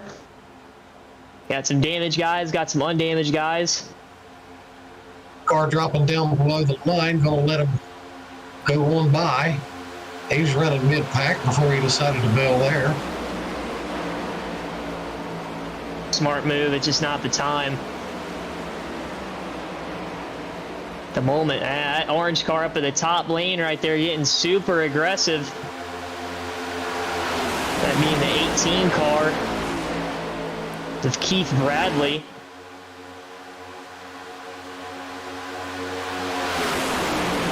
Trying to see if he can get by that 46 of Wes Hogue, and he does. He'll clear him, pull down the bottom, and we'll move that 18 up one peg.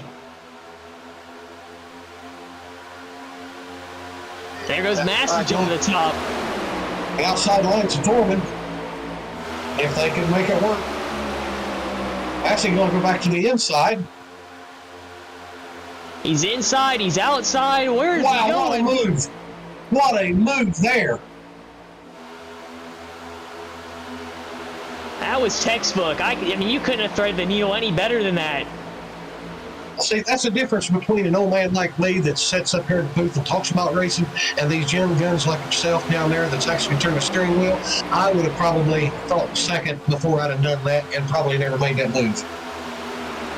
That was unbelievable. What an awesome move. If that is foreshadowing what this finish could look like, man, I can't wait till we get to lap 200.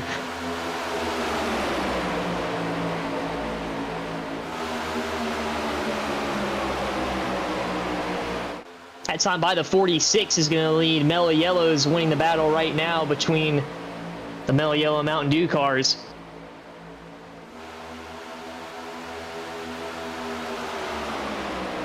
Sponsors that watch these races, they have to love this style of racing right here. They see their see their products out there and lead the race and racing here together.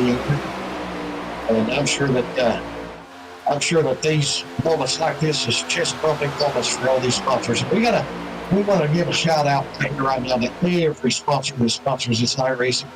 For these guys, because without these sponsors, man, it's just almost impossible for these guys to make it racing the way we do. But this is a fantastic Daytona 500 race. Absolutely, just great. All the sponsors that are helping these drivers come out and come and compete in the race, and the sponsors that come and help out with the league. It's just so much help and awesome for them to come aboard and support these leagues, so we can put on events like this and put on league events for people to watch and to come out and compete in. It's just so awesome. And then the guys that the behind the scenes guys that like Extreme that be able to put this stuff on broadcast the way that they do, that it takes a lot of people, a lot of hard work, and a lot of effort on behalf of everybody to make these events what they are. And they're just something special when they get put together just right. And I feel like we're definitely seeing that today. It has been some fun. And again, they are getting super racy. That first, I mean, I can't believe, I thought they'd wait till the stage 3 to start going, but it seems like stage 2 was the go time after that first stage where they just rode around. Yeah, and what we're seeing right here in this particular shot watching that, the outside line is playing competitive because they're staying formed. And now we're starting to see a lot of side-by-side stuff going on. Massey jumps to the outside. See if he can do anything with that for the lead. Good run off the corner. I think that could be, chalked up to confidence, too. They've had 95 laps to figure out. They had that first stage of 55 laps to sit there and plan out, make moves, figure out how their car's going to react. And we've had a few accidents that have happened because of it, but they're super comfortable with what they're doing with these race cars right now. Yeah, they're comfortable enough now to where that they figured out what their cars will do, what it won't do, how to make it do what they want it to. And to get this side-by-side racing like this at the speeds that they're running, they're confident. And look at Massey throwing that big block on Tim Wortman there. I don't know if it's going to work, but that was a good block because I'm looking at that first 3 cars in the outside line. They're all teammates. Got some bumping and rubbing going on. Now orange car going to get shuffled out. And he's going to get let in line on the outside lane, which is going to kill their momentum a little bit. Maybe not, as the 46 jumps up there. That was Adam Brady that let the 18 back in line, and of course Adam is going to let him back in. Adams. Oh wait. Ooh. One car on the wall. Couldn't tell who it was. Kept it clean.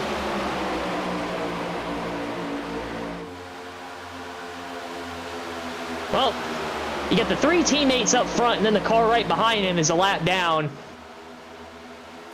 Which, I don't know if he just sticks around and waits for the caution to get the free pass, or wait till the stage end, or if he's just like, man, I'll just go race my way back on the lead lap myself. He's just the speed. He's a holding his own in there for sure.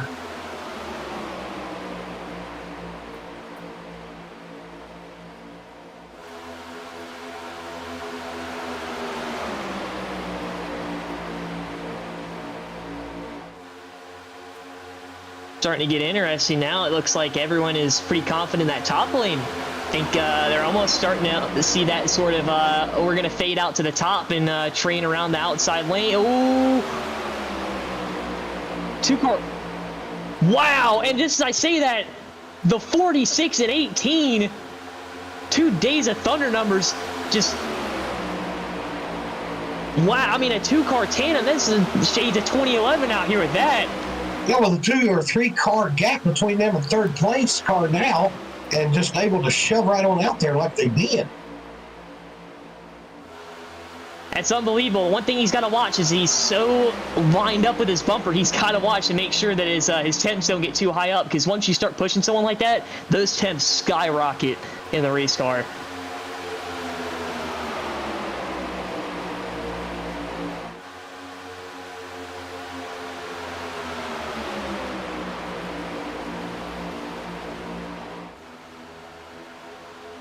Wow.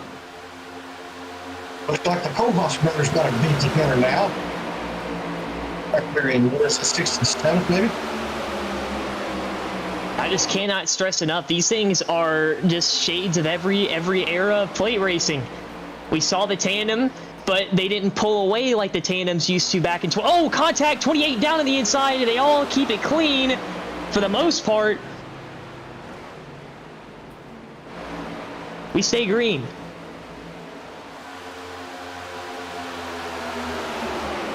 They went back into the truck. 7 cars back.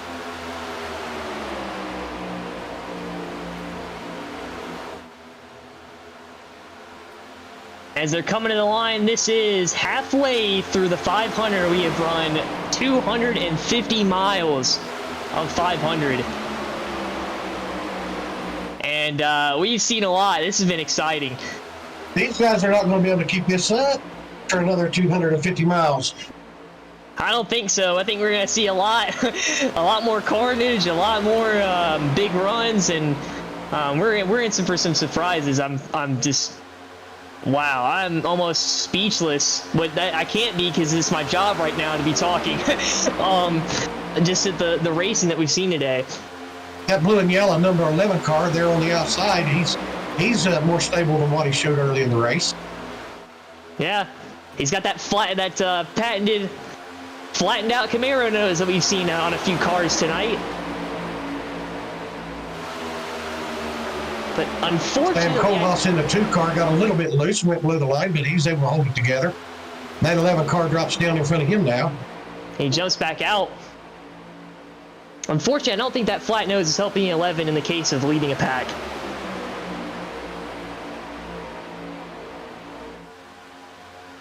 He's proven himself to be a good push car.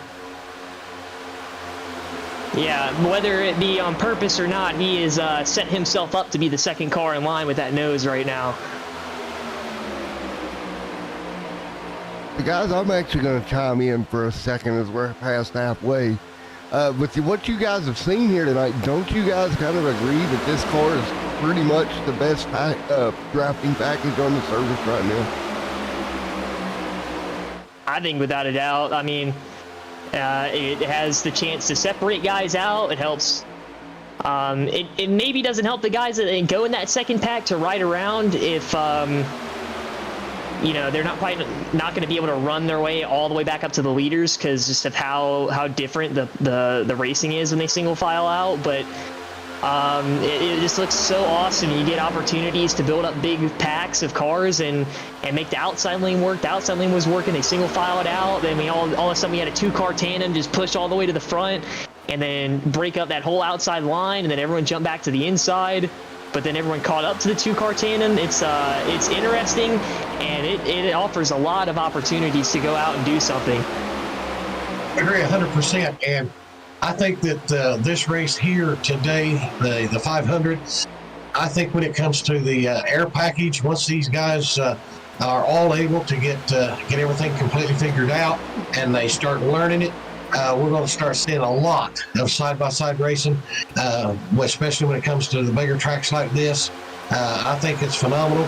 I think that this is one cool event to be able to watch and to see how all the air has changed on these cars and how much it matters and how much it actually works now. Well, you guys are doing a great job up there in the booth. I'm going to go back to my producer role, but good job, guys. Let's have another great, about 251 miles left. Appreciate you. Absolutely is. The 46 of Wes Hogue continues to push the 18 of Keith Bradley in the lead, as they're followed by the 43 of Joe Strano, and then the ButtKicker guys on the bottom of Brandon Massey, Ira Kohlhaas, and Sam Kohlhaas. And then you got a whole row of teammates up there between the 83, 94, 78, and 16, all working together trying to make that outside work. Yeah, there in a little bit ago when we watched this and the outside line had formed, we had several cars in the line on the outside, about as many as what was on the inside, and the cars were fairly equal in the way that they were running. And now that's gotten broken up, and air is starting to change a little bit. And now we're starting to see that the inside line is more formed than the outside with more cars, and therefore it's going to move along forward. And unfortunately for those 4 teammates, even though they're all hooked up, they're the only 4 on the outside lane right now. So not a lot of help for those 4 right now in terms of trying to get themselves out towards the front. But they're going to keep on trying.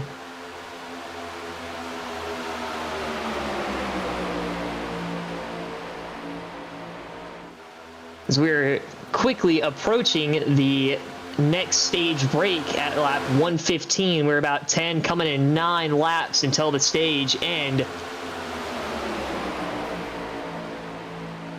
Looked like the Mountain Dew jumped out for a second. Maybe thought that he would be able to help pull that outside line up a little bit.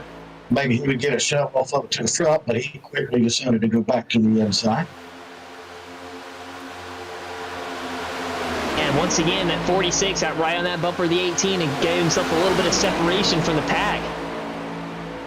I don't even think, these two aren't even teammates, and they're working together better than anybody else. They just kind of found each other, and they have they've become quite the duo right now for this front pack.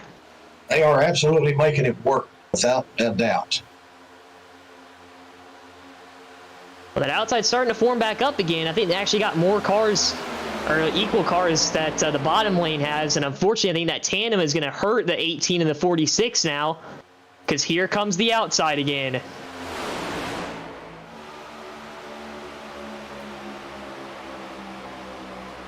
The inside line's not near as tight together as the outside line, but now the outside line's starting to break a little bit. There it is again. He gets right up on that back bumper out of turn 2, and they just start flying away. Something interesting, that bottom lane seems like it's the lane if you want to go tandem, even if at least if you're not teammates, because you could tell your teammate, hey, I'm going to bump you where you're going to be. But in terms of guys that can't talk to each other, your reference is the yellow line.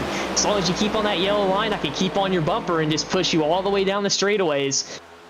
But when you're on that outside, there's a lot of movement. You kind of control how much room you're giving the bottom, and you're kind of in danger of potentially wrecking somebody. We'll see if the 46 gets up on him again.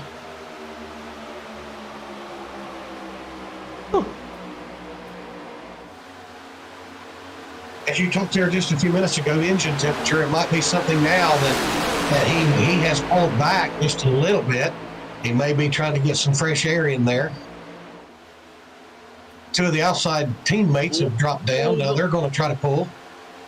Oh, that was close to the lap cars, and unfortunately there's Cade Ferguson is one of them going another lap down, the other one being the blue car of, I think that's the 70, if I'm not mistaken. Yeah, the 70 of Stefan McComas, so pretty unfortunate for those two to be, with the level of damage they got now, and going another lap down on their race. As committed as the number 11 was to those 4 teammates, they bailed out, dropped to the inside, and then Jim to the outside. Yeah, that was unfortunate. He helped them out, and they took the opportunity. And now it's going to be interesting with them on the bottom. How much of a stronghold can they hold on the field until we get to the stage break? Whoa, the 11 threading the needle to get in between the 65 and the 43.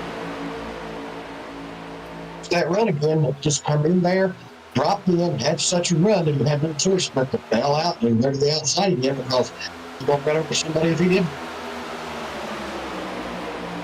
That's super interesting. Almost like, some of the momentum you gain by doing something like that, you can't stay in the pack for long. You got to go and see if maybe you can get one more spot.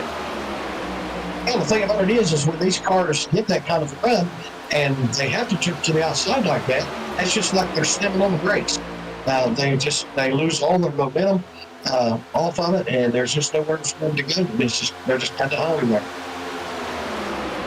And I'm going to have to say we got to keep an eye out for this 46 and 18. They're not teammates, but I think they just became best friends. I heard over the radio chatter there, the 46 was asking the 18 what he was doing to help him pull up to that back bumper and get that 2-car tandem now that he's the lead car in line.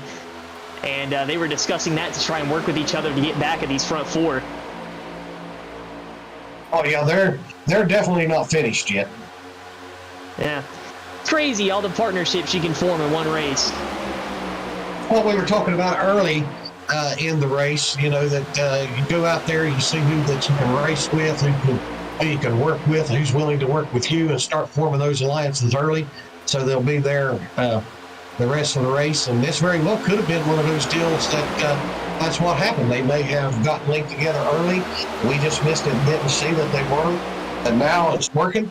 And the way that it's working now, it'll work for them later stages of the race when it's going to matter for the money. Absolutely, but unfortunately, this isn't good for these guys. I don't know what the situation is, but the 46 may not be paying attention to the stage because he just came over the radio and said, as there's some contact, everyone's shuffling there. Good save. I wasn't paying attention to that, but he said that he's pitting this time, which is 2 laps from the stage. You pit 2 laps from the stage, you're going to go a lap down, so he's got to make sure he's... Oh my goodness, that 11 car made a bold move. Yeah, he's going to be the only taker. I just don't know about that. I'm not sure about that call. I don't know that... Oh, we got a wreck. I don't know what... Caution flies.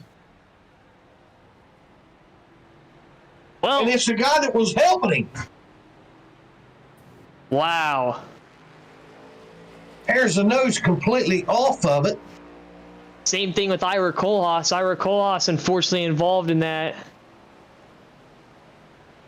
As we talked about a few minutes ago, Ira may have already taken his quick repair, so this could be a major catastrophe for him. And then the 18 car, who had been working so well with the Mountain Dew car, gets involved in it.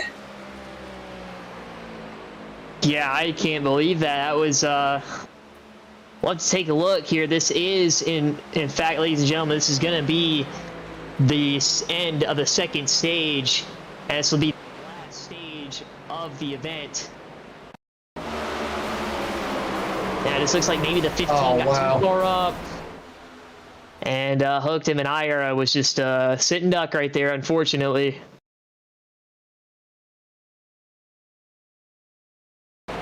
Well, we questioned that call, but it all worked out, apparently. I guess the 46 might just be a psychic.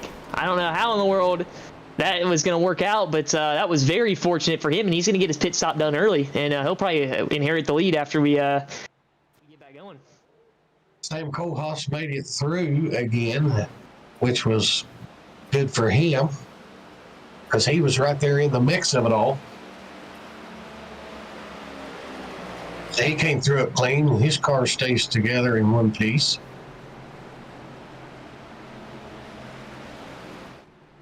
Right. Well, this will conclude the end of stage number 2. And we are going to go ahead and take the time to send it to commercial break.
number 3.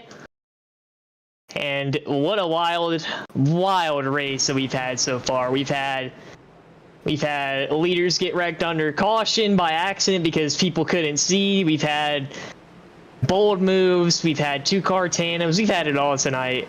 Or today. Well, I keep saying, dang it, there it is again. But we had it all today, and we're going to be ready to go back green here. But, man, it's just been a crazy race so far. And the great thing about it is it's not over yet, boys.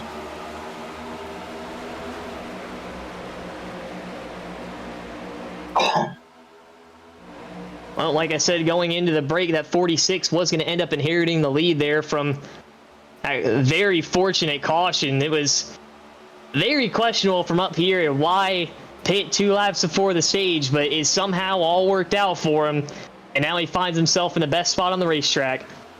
That car that we've not seen is that car running second place, number 43. He's not been up in there until now. Yeah, he's been quiet, he's been silent, and he's shown himself up there a few times. I think that's Joe Strano, if I'm not mistaken. It's one of the Strano brothers there. Yep, Joe in the 43. He's found himself just kind of lurking back there. He's been mid-pack, but he's been within the mix. And another car creeping up into the top 10 again is Caitlin. Looks like she finally took her faster pair. So she has got a clean race car, but it's her only race car left. So if she gets another wreck. And another thing that we're seeing here now that all these drivers want to see is that 4-car team has now been broke up. They're split apart. Yep, good sign for the pack right there. As looks like Caitlin tried to maybe slot back down the bottom, couldn't do it, lost a spot, and then someone helped her slot back into the field there.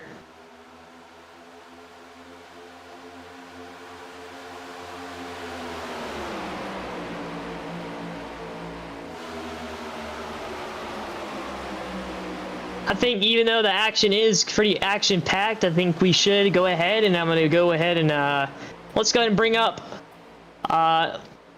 LSRL League owner Anthony Giuliano about the event. We'll just ask him about the event and what do you think of it so far. So let me go ahead and grab Anthony.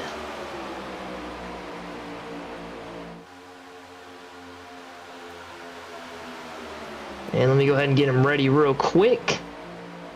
Oh, the 11 car drops down. Now he's going for the lead.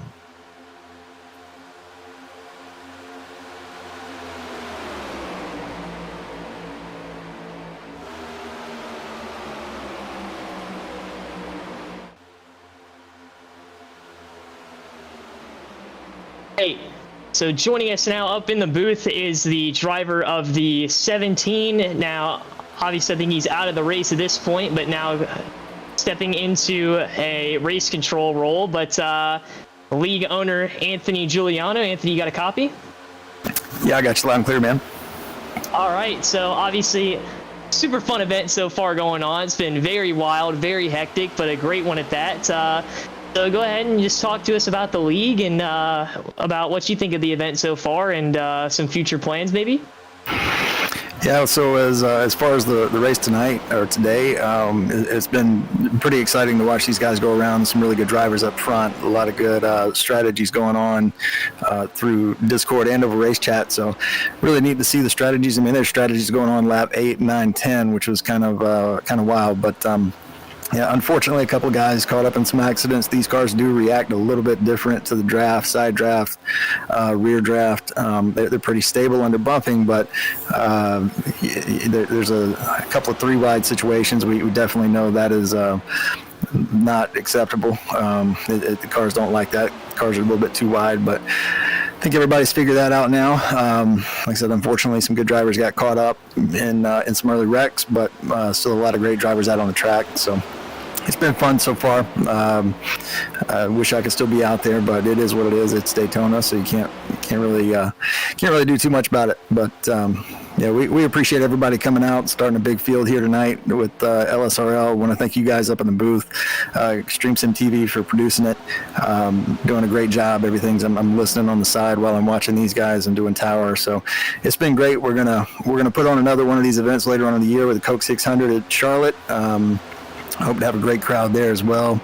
As far as the LSRL goes, we've been in our third year now as an Xfinity NASCAR league, pulling in on average 20 to 25 cars or more on Tuesday night. So in a season right now, but we'll begin another small recruitment season in about a month, and expanded to 2 more series. So we got the Dirt Series on Wednesday night now, which is in a recruitment season. So if anybody wants to come out and try their hand at the UMP Modifieds or Dirt Late Models, come on and join us. And same thing on Thursday nights. We have a new series, which is the Formula One racing with the new Mercedes car, which is a blast if you want to try something a little bit different than turning left. I can tell you I've gotten hooked on it, and it's been a blast to do that and learn and really test your iRacing ability. A lot of movement up front here, guys. A lot of movement up front as we're passing that lap car, but I think everybody's going to shake back down in the line. So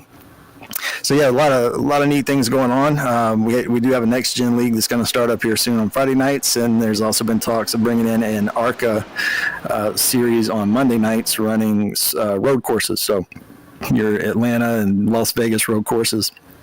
The smaller ones, seem it would be a lot of fun to do that. We've tested it out a little bit. So yeah, I mean, a lot of good things going on with the league. A lot of great drivers.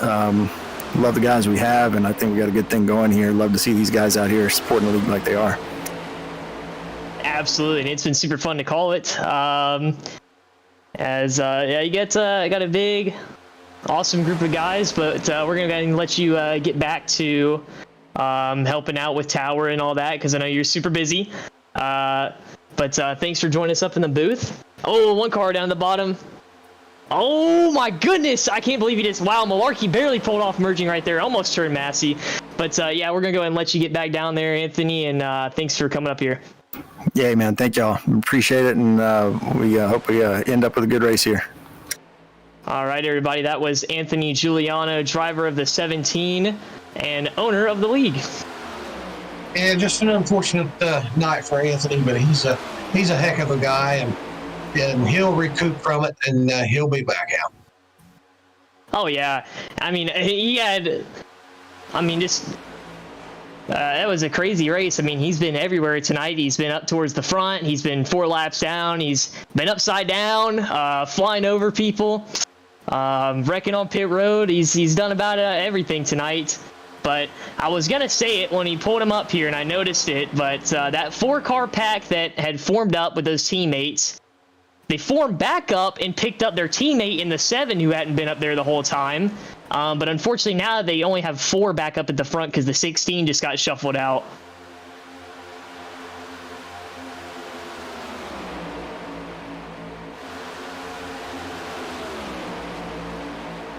And it looks like for the first several cars, they're pretty much content just to settle in and catch their breath here for a minute, which is probably the smartest thing for them right now, just catch your wind and get settled in and for the last run here. Well, especially after the 60 lap stage that we just had and everything that was involved in it, I would definitely want to take a little bit of a breather too. But I know there's some aggressive guys out there that are not going to want to sit around either. One of them's It's not going to last long by any means. Yeah, that 11's been aggressive all day. The 10 of Caitlin is trying to make up for an accident. Oh my goodness, the lap car almost causing some issues there. Good job by everyone getting around in there. But good job by her. She's trying to recover from a mistake that really wasn't even her fault from earlier. She's up there trying to get aggressive, get back to where she was, and then Justin Malarkey leading that outside line. I've raced around him a few times in the Xfinity League for the LSRL, and that guy is super aggressive. But you gotta love it, man. You can't get raced easy by everybody, so he's gonna go out there and put on a show for us for sure.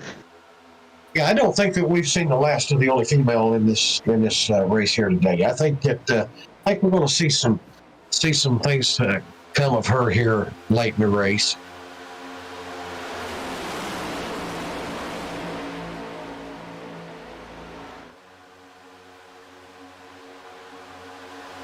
And I mean, if she wins, it's a first time to be the first female winner for the Extreme Sim TV channel and all the leagues that they broadcast on here. It'd be an LSRL first. It'd be an LSRL Daytona 500 first. It's a pretty well an LSRL first in terms of NASCAR, I should say, because she is pretty much almost swept about every race she's run in F1.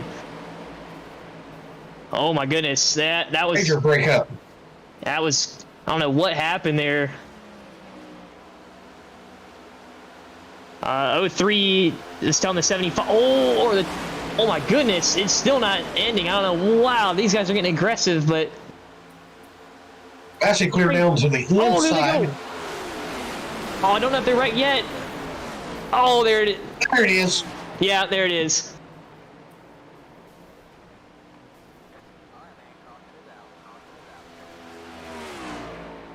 And unfortunately, Caitlin gets torn up. Man, oh man. It's almost that commentator's curse, am I right? I mean, she had a good run earlier. She's not missing any front clips. She's no rear clip missing. She might be okay. We'll see. The thing about the next gens is, they do take a beating, but at the same time too, I've noticed a little bit with the repairs on iRacing in terms of the timed repairs, they take a little bit longer to repair than your typical Xfinity and Cup car damage. And it kind of looks like that the nose of her car might still be intact. The right rear corner panel's torn up pretty good on it from we seen her pass a minute ago. But for whatever reason, everything just went to pieces there all at once. I think she'd have been okay. I felt like she was kind of out of it, but then got dragged up last second to that outside wall. We'll see how bad the damage is. Oh, I mean, she had it avoided pretty much. And unfortunately, again, and I don't know if this is just coincidence, again in turn 3, the time she goes up in the outside wall, it's the 38 car in her right rear. But this time he definitely could see it, but there was like nowhere for either of them to go. So once again, no one really at fault for these two making contact, but they just got so shuffled and no one could really calm down from it, it seemed like, and it traveled all the way from going into turn 1 to entering turn 3. Yeah, that wreck was happening long before it did.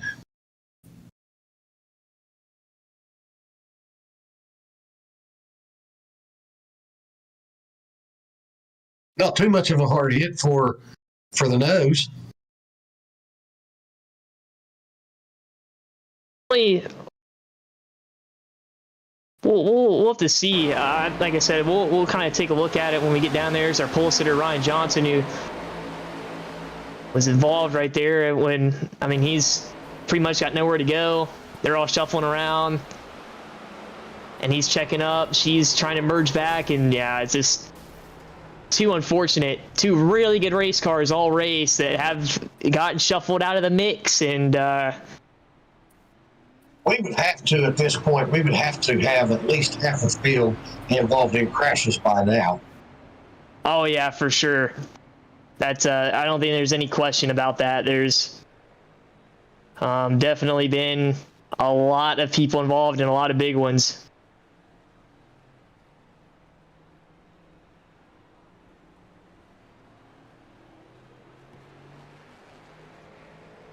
We'll see. We got 18 cars on the lead lap as it stands. We'll see how that goes with the the pair of the 38 and the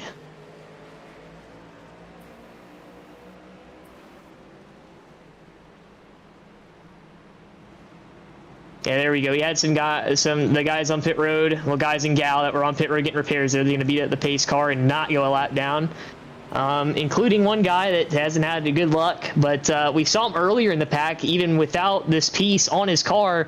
Adam Brady, he had that wreck on pit road with his teammate Anthony Giuliano, had all that nose damage, and he's been missing a front clip ever since. And we found him in the lead pack earlier running competitively, and haven't got much to talk about him, but he's done a pretty good job of making do with what he's got right now for his race car. At this stage of the race, I mean, if you just gotta hunker down and get up on the steering wheel and drive it, man. It's just you gotta just take what you get that's been handed to you and get what you can get. It's been unfortunate for a lot of these drivers, stars of these iRacing events, but. They're all competitors, and nobody wants to give up. And sometimes you just got to get up on the wheel with what you got and do after. Yeah, but I do know Adam. I know he's a smart guy when it comes to strategy. I guarantee he still has that fast repair, and that's why he's been running around without that front clip. And we'll see. It might be shades of Ricky Bobby. He is in the Wonder Bread car right now, so it's gonna be fun to watch to see if he does have that fast repair to take. Still sitting just a little bit leery myself for the big one, because I just don't think we've seen that yet. No, even with that big wreck where we had cars flying up in the air, I still don't think it's over.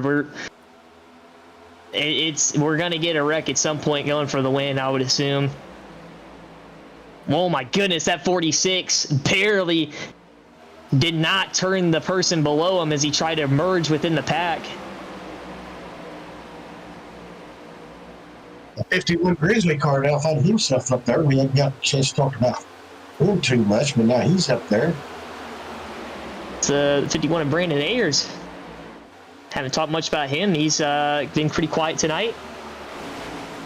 He was teammates with the 52 of Johnny Rapp, who suffered that fate of the 10 car earlier, the accidental spin off of turn 4 that sent Johnny Rapp into the inside wall. And once again, man, those black and red Chevrolet Camaros, those 5 teammates, they always continue to find each other. Don't matter which pair or which of the 5 are together, they find each other, and there they are again, 1, 2, 3 on the bottom line.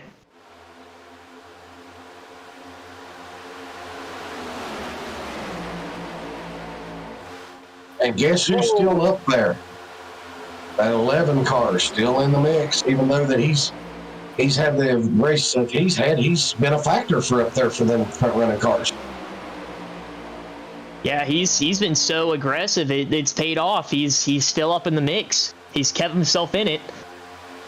And that's pretty much all you need here at Daytona. You just need to be in it to win it. And it's going to have to take all the way until lap 200 to do it. But if you last, you can win.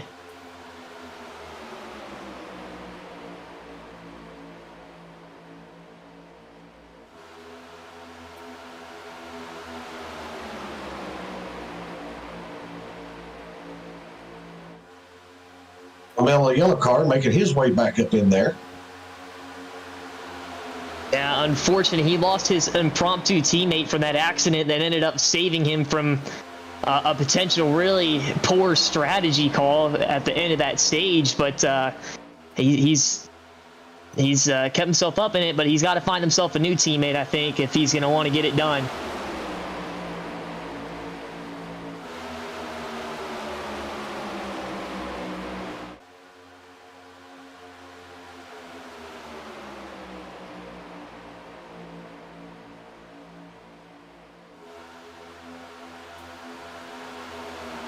To admit that I would have thought that by now, this distance into the race, if we would have actually seen more cars want to be working the outside rather than the inside, but it seems like that the inside's really holding true.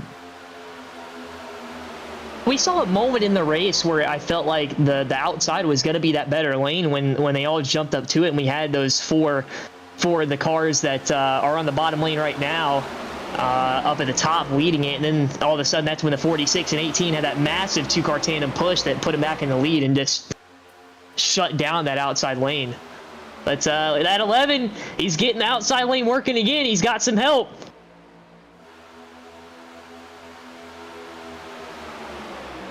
It's a very aggressive group up, a very aggressive bunch up there at the top. Those top three on that outside line are all guys that I've seen that made very aggressive moves. You got that 46 up there, you got the 38 of Malarkey, and then that 11. It's they're gonna make it interesting, and I don't think they're gonna stop racing. They're gonna keep on racing all the way until the checkered flag. Yeah, you're right. They're going to race all the way there, and then when it gets down to just a few laps to go, it's going to become an issue that wreckers or checkers situation. 11 car clears out on the outside. Looks like he's going to be a little bit nice and wait for Malarkey. Oh, they got it done, though. I was about to say, it might have waited a little too late. It was a little... That's the bad thing if you're trying to help a guy out, get down to the bottom with you when they help you out, is if you hesitate too much, you might hurt yourselves, and he's throwing blocks. That's what I expect to see out of that 11. He's not going to get denied tonight, I don't think.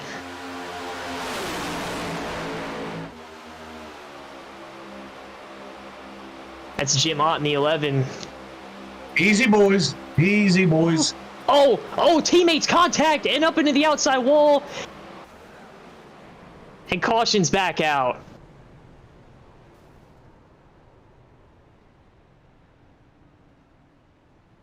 You knew at some point it was going to have to happen. There's no doubt about it. And now we see one of those teammate cars on pit road in the number 7 car. That may end up being a factor for them now. That's 7. He was the one that hadn't been up there the whole night, and he finally found himself up there with them when they got all hooked together, all 5 of them. But unfortunately, once again, he has found himself separated from the boys. Yeah, just... It gets collected. Kohlhaas gets collected. The 11 car gets collected. 48's going around. Oh, well, he kept it off the pit wall there. Yeah, I thought maybe he just got arrow loose, but he did some contact, I think, from the 88. Maybe, I don't know. That's just, I don't know. I don't think Weaver hit him. I don't think that 88 of Jimmy Weaver hit him. I think that was an arrow. Did Jimmy get him arrow loose maybe off of the exit of the corner?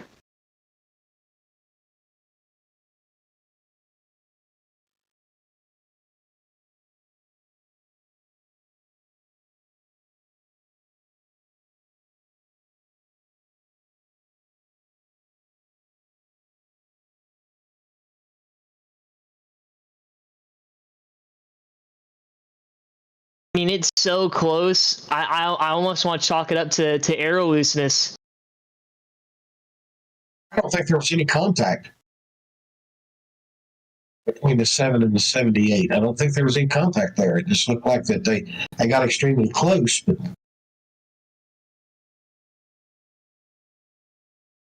yeah, this is we'll probably have to ride on board with that maybe in the 88 and see if he did make contact or not. I mean, it is so close.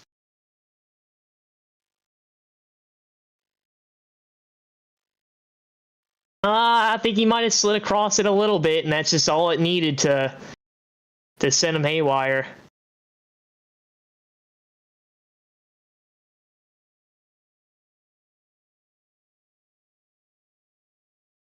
Super unfortunate, and a couple Bohiki Esports guys getting involved there. I don't know, you personally don't want to see that yourself, but I think they should be able to recover. I don't think there should be too much damage. That wasn't, I think, the worst wreck we've seen in terms of carnage caused. and probably not the worst one yet that we'll see. No, I don't think we're done with seeing something like that, unfortunately. Or I think you're right. I think that exciting. I think there might have been a little bit of seeing the aerial view. I think that there very well could have been some bumper contact and got that one started. And either way, if it was or wasn't, it was very close and unfortunate for the guys that were in it.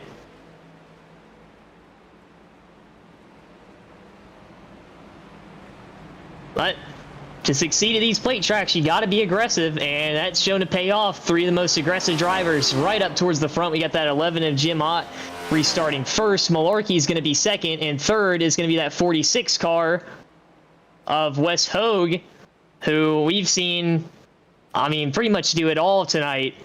He's come up through the back. He's been the pusher in a 2-car tandem. He's led the pack. It's he has been a jack of all trades tonight, and we'll see if it's going to pay off. As the aggression's paid off now, but will pay off later.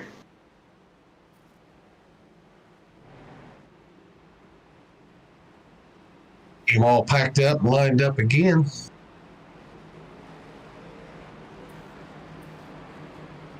If we do get another caution, or 2 more cautions after this, it is interesting what just occurred. Is the 28 of Cade Ferguson got the free pass, but no one's 1 lap down. They were all 3 laps down. He got the free pass. He's 2 laps down, so Cade is pretty much guaranteed to get the free pass for the next 2 cautions, which could be huge for him to get back into this race because he doesn't have much damage.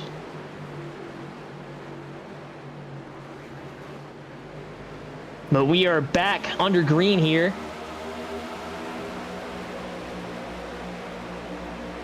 Good shove. Jim Mott with a good shove from the 46, going to push him out towards the front. He's going to have the advantage going into turn 1.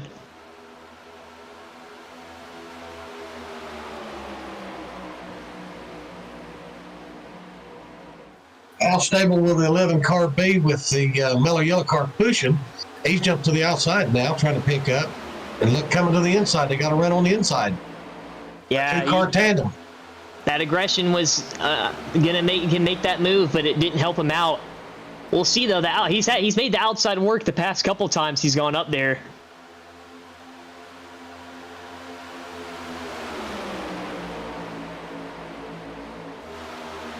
Well, I know I said earlier that I think damage with these cars might affect the way they perform in the draft because of how aero dependent they are, and I just don't know if it's just I was wrong or just how many cars have damage, but I see so many cars that are just banged up and are missing front clips in this front pack right now, and they're making it work.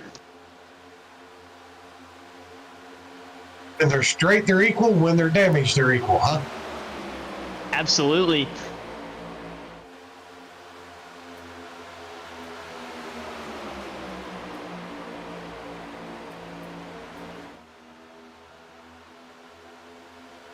Eight's gonna make his way up to second now. He's been one we've not spoken a lot about.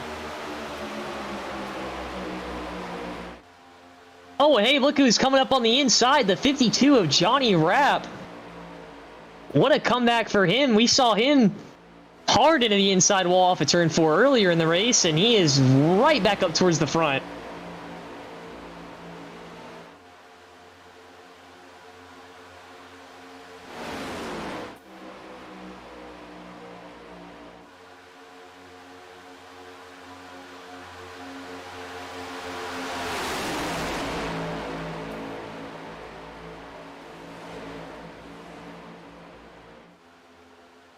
That 46 pulled deck down in front of them. They're all shuffling. This is it's getting intense up towards the front. They know it's go time now.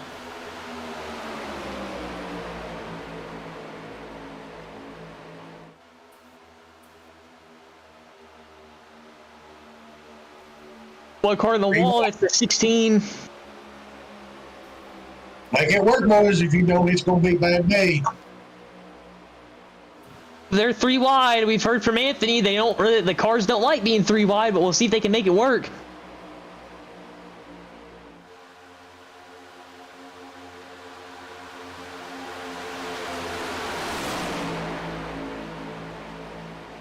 looks like, I don't want to jinx it, we're going to see, but they might be able to get through here.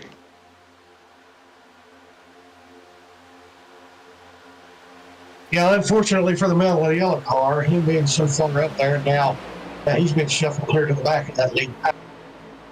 See the second pack set of cars that come into the picture frame there for just a second. There's a tinier group of second cars riding right behind this lead pack as they get single filed out. It's not a huge group, but as we've seen earlier, 4 cars will work together if they can stay together and stay in line. Now, whether they'll have the speed to pull back up to them or not, that's yet to be told. But as long as they'll work together, they'll have a good chance anyway. yeah, you just got to make sure that every head in that line is on the same page. Which, unfortunately, when you got 12 or 14 guys in a pack like this right now, you got guys in the back that want to get up to the front. Like, that's the 51 of Brandon Ayers is the first one out of line right now in the first pack, trying to make some moves to get himself back up towards the front. And remember, his teammate in the 52 is right there on the inside line. We could see him probably jump out and go collect his teammate and see if they can make a run towards the front.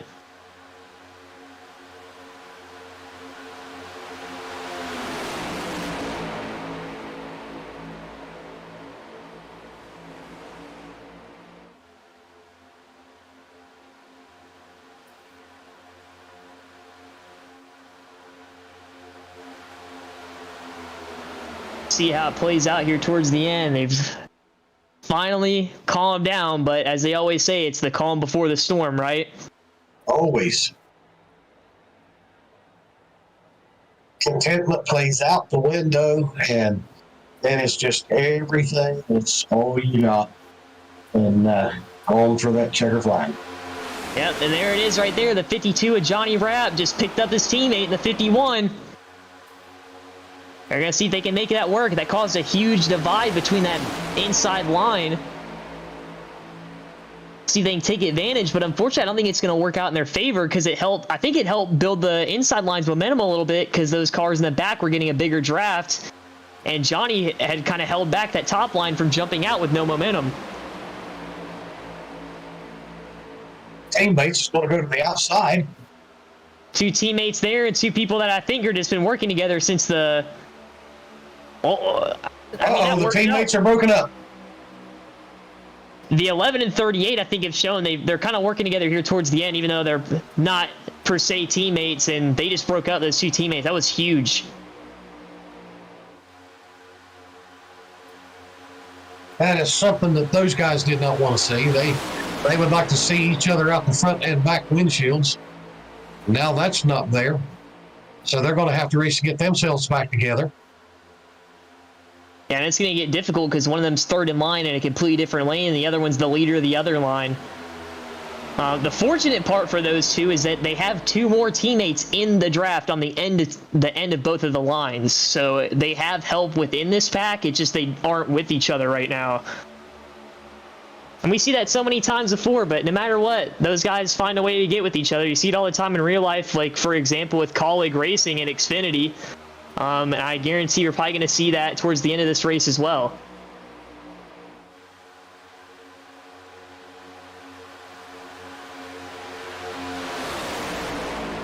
I got to say, look at old Ricky Bobby right there in the 77. That Wonder Bread car, no front end, running in the top 3 if he can get around the 11. He basically is the top 3. He's 3rd car in line on the bottom. But it is unbelievable that he is recovered from, and he had the time to do it, but we said it earlier, he had the time to do it, but to recover from such that huge mistake on pit road during green flag stops in stage 1. He's out there holding his own with them.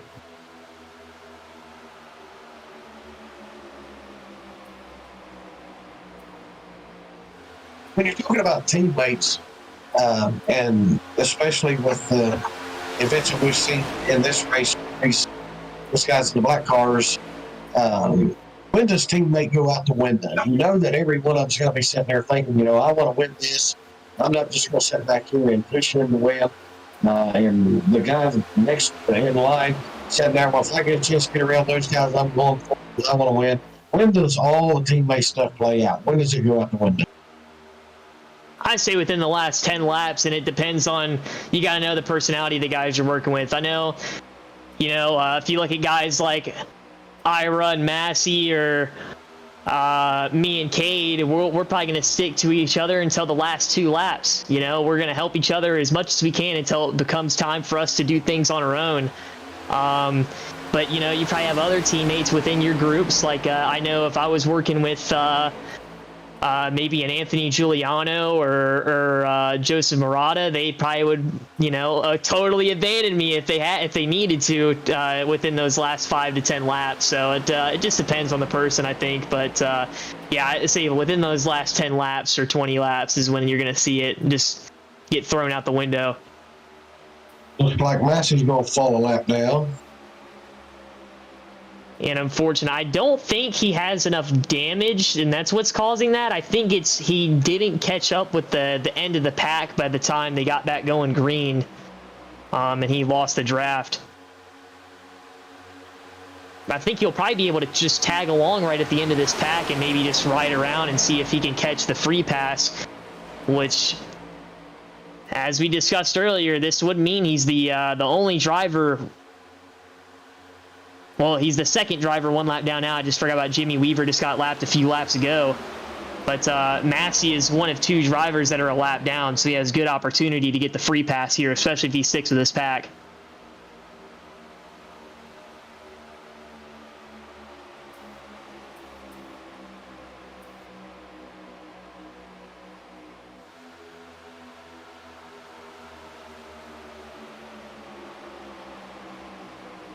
Malarkey. The car is just refusing. Oh, and he gets turned.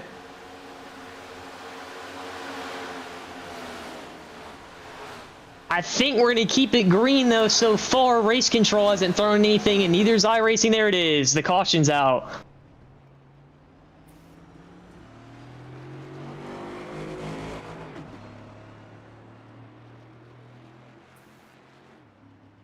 Well, this makes it interesting. I was going to bring it up, but now we are in a situation. We went to restart about 20 laps ago with about 60 to go. The fuel window is around 45 to 40, which is where we're sitting about right now.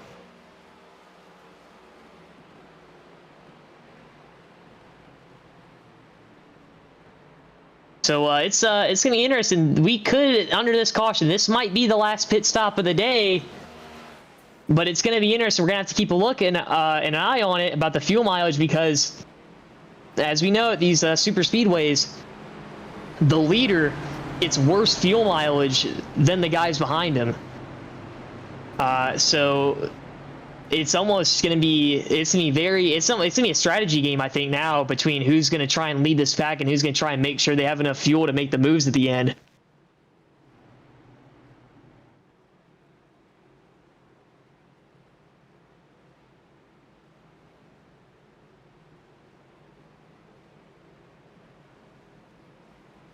Well, they're all going to come.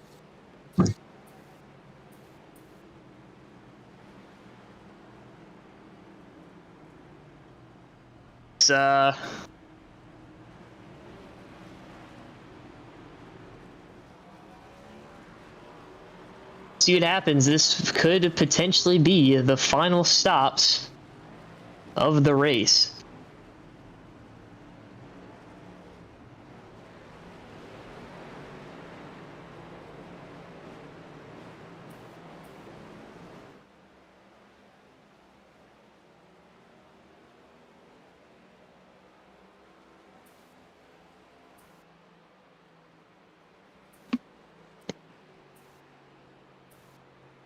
Be interesting to see just exactly how all this plays out now, and who lines up where for the restart.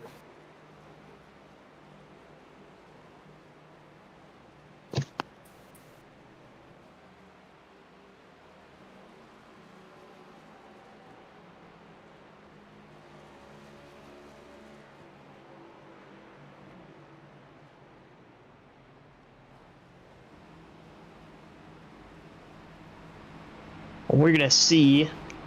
Think this could be a good opportunity before it starts heating up, where we go and throw it to maybe a quick commercial break, and then we'll come back before the caution. So we're gonna go ahead and send it to commercial.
From Mordor to Hogwarts to Gotham, the nerds have come together to create a show for nerds by nerds. Join nerds doing nerd things as they talk about all things nerdy. Stay up to date on the show by liking the Nerds Doing Nerd Things Facebook page.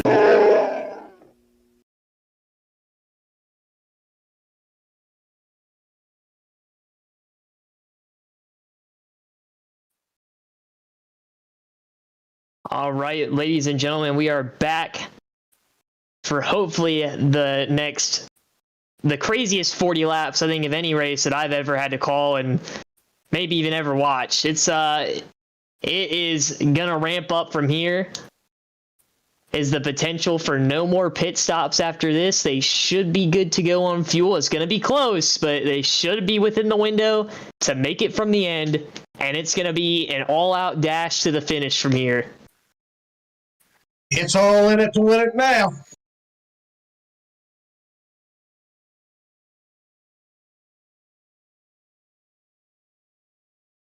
It's gonna be interesting. We got a lot of teammates still in it. A lot of these black and red cars that have found each other all day long, still able to get with each other now. There's still most of them in the race. I see 4 of them within the top 10. You got some guys that just been lurking and sneaking in the back. Like I see Sam Kohlhaas back there is one of them, and at 03 to 77, some guys we haven't seen. It's gonna get very exciting here. Some new faces towards the front. You remember when we talked about it earlier, it's going to be icy and dicey. And they are back under green. The 83 of Tim Wortman leads them back to the green. Teammate in the 78's on the outside, but I think he's just going to stick with it unless his teammate gets a good enough run to get by him here.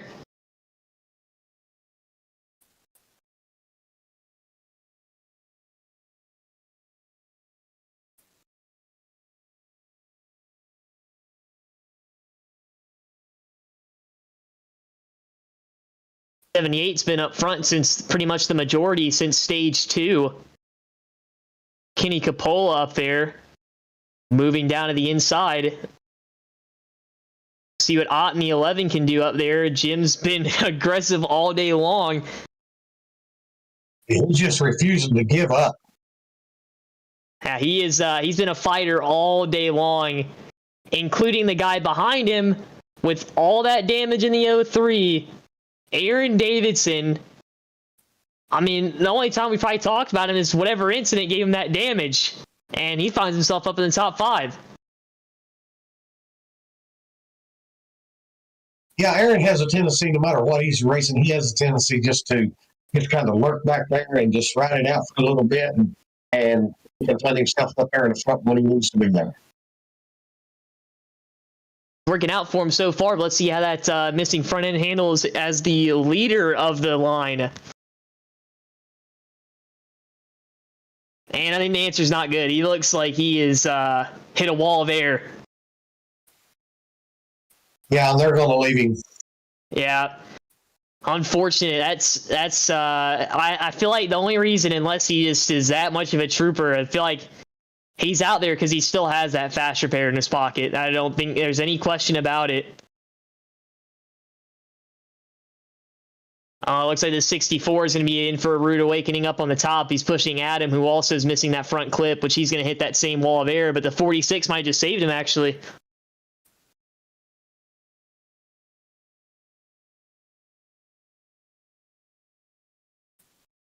Two good cars in the front, good cars back. That's just a piggyback ride. Pretty much. It's piggyback ride, you know, 4-legged race, whatever you want to call it. It's interesting. You gotta just be there. That's such a hard mindset to think. Like, what do you do in that situation when you have damage, you know you want to win, and you got to make a move to win, but when you make that move, the air is just going to prevent you from doing anything once you get up towards the front.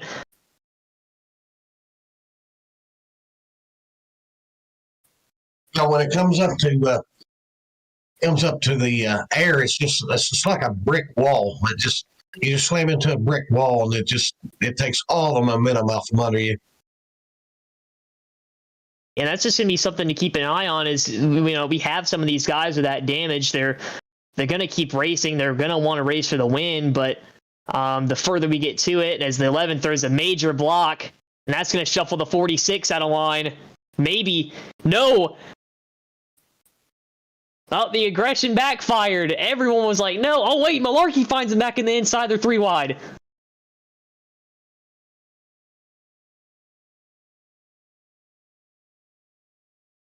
He's going to need some help if he's going to make the inside work, and it don't look like he's going to pick up anybody for the middle. He's going to shuffle back fast.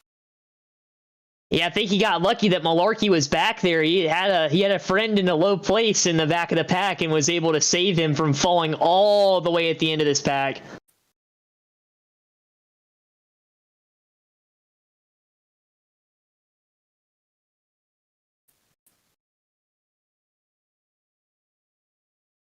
If he could clear one of the 2 cars there where he could actually get to one line or the other, it'd be a benefactor for him now, but he's continuously sliding back. He keeps going the wrong direction. Absolutely, is the 78 and 83 working together, and unfortunately for the rest of the pack up there, there is 1 car separating all 4 of the teammates on the bottom lane, and that being the 43 of Strana right there. And I'm sure he's fully aware of the fact that he's the guy in the middle, and I'm sure he's got his eyes on the rearview mirror to see what's happening between those cars behind him. He knows everybody that's around him there, and he figures that he's in the hot seat. Yeah, he's going to have to be very careful about where he picks and chooses his moves, because the 2 in front of him, if he follows them, they can try and maybe maneuver him out and just shuffle them out in themselves. So I think he's definitely going to be very aware of who he's around right now, and I'm guaranteeing he is. Yeah, he definitely don't want to jump too quick to take the bait.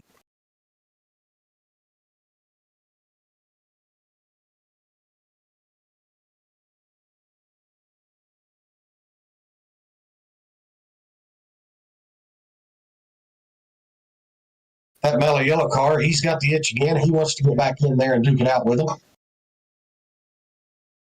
Yeah, he's made some good moves to get back up there, and he's been the David. Maybe the David versus Goliaths, multiple Goliaths in this one, because that team has just been together all day, and he's been one of the few guys that have been up here to challenge them and try and separate them. So it's going to be interesting to see if he can pull it off, or if these four are going to get a stronghold on the field. He's definitely been one that gave him a headache about all day. He's been right there. He's been effective in his own strategy, and he's still there now. And there's no doubt they know that he's there. As one of the teammates are blinking out, this is not good. I got a few guys. That is the mellow yellow car.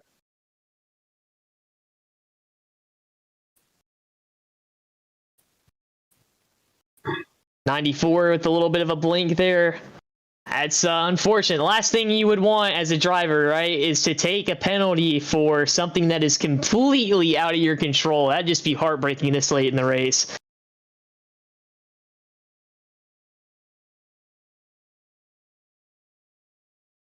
So they're going to come. And nobody wants to see that happen. Everybody wants to finish strong. Everybody wants to have a good run and make it to the checker flag. And it would just be drastic to have to fall to the back of the line for a penalty. Absolutely. And Adam Brady was able. Oh, contact. Oh, my goodness. Oh, cars in the wall. Contact. Wrecking in the back.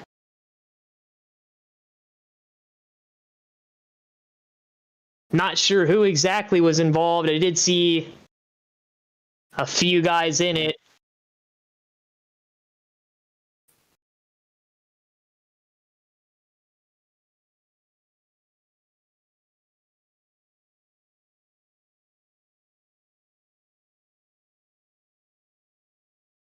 The 11 car goes around involved in it.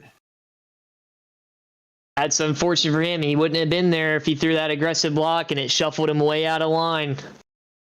Massive damage with him. Big time damage.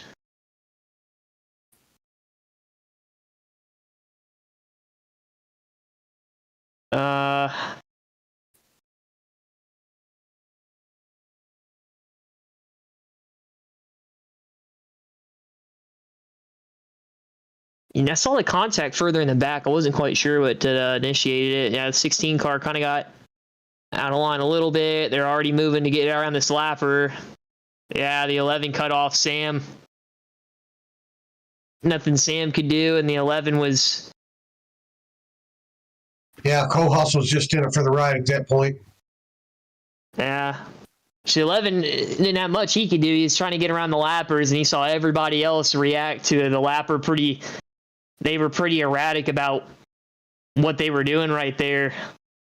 And unfortunately, just made some contact.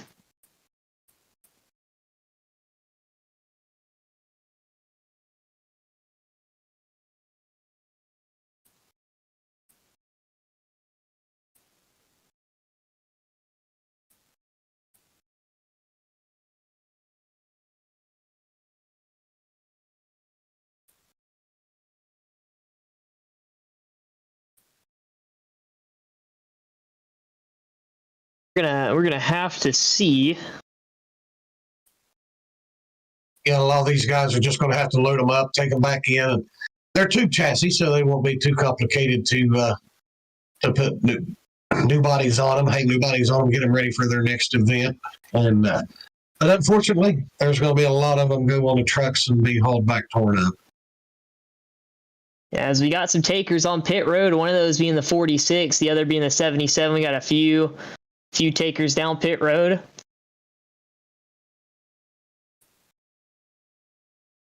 Looks like some splash and goes and 4 tires for others.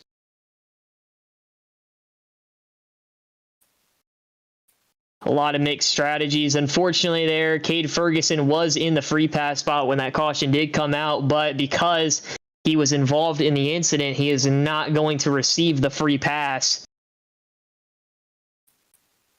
It's a tough break, and as everyone's pitted, it looks like those red and black cars have found themselves 1, 2, 3 once again up towards the front.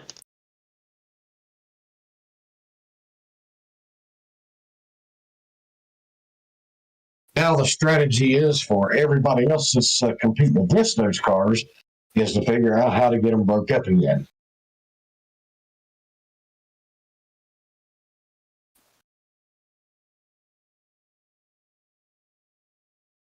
It's gonna be interesting to see. I mean, obviously, when you work together so much in a race, you put a target on your back, like these guys have. I mean, they've shown they're very committed to each other, unlike other groups of teammates. So everyone's going to want to shuffle them out, but it's hard to do that with the strength of numbers and the amount of undamaged cars in the field compared to damaged ones.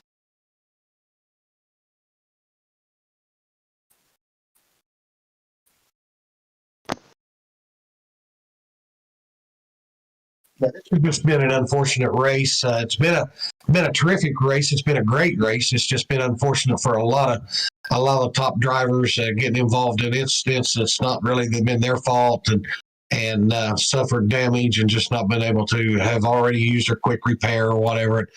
Just take on so much damage and not being able to be there in the front and run the way that they normally would. But this is the style of racing that we're going to be seeing when it comes to the next gen car with the aerodynamics of them, the way that they work, and how they move around on the racetrack. It's just unfortunate that sometimes you suffer early and you just can't rebound from it, and sometimes you suffer a little bit late and don't have enough time. But you know that we all can't win, that's for sure, and but somebody's going to.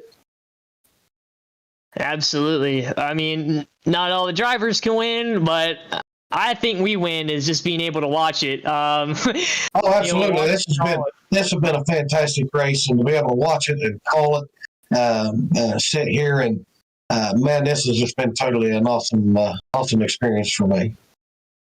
Yeah, I mean, I can't wait. This is it's been awesome. I did this race last year, obviously, with the Gen 6s, and I gotta say I've thoroughly enjoyed the next gen racing a lot more than the Gen 6 form of pack racing. I think it allows for a little bit more breathing room and something different as the pace car pulls in.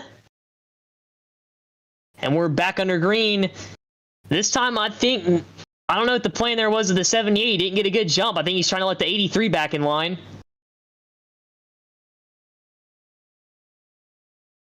Could be the case. We've seen on multiple restarts today that outside lane gets a good run going into one and are able to clear everybody down into turn one or on the exit of turn two.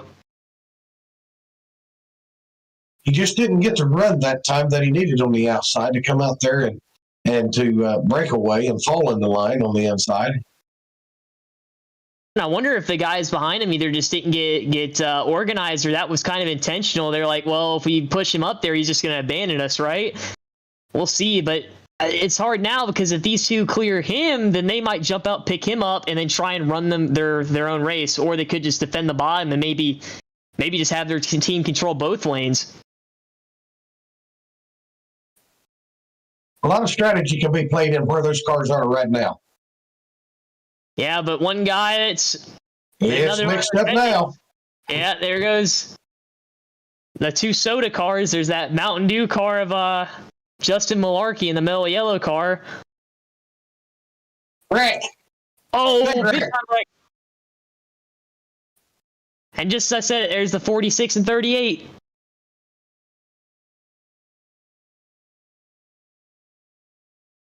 Yeah, it looks like a bad block somewhere in the line.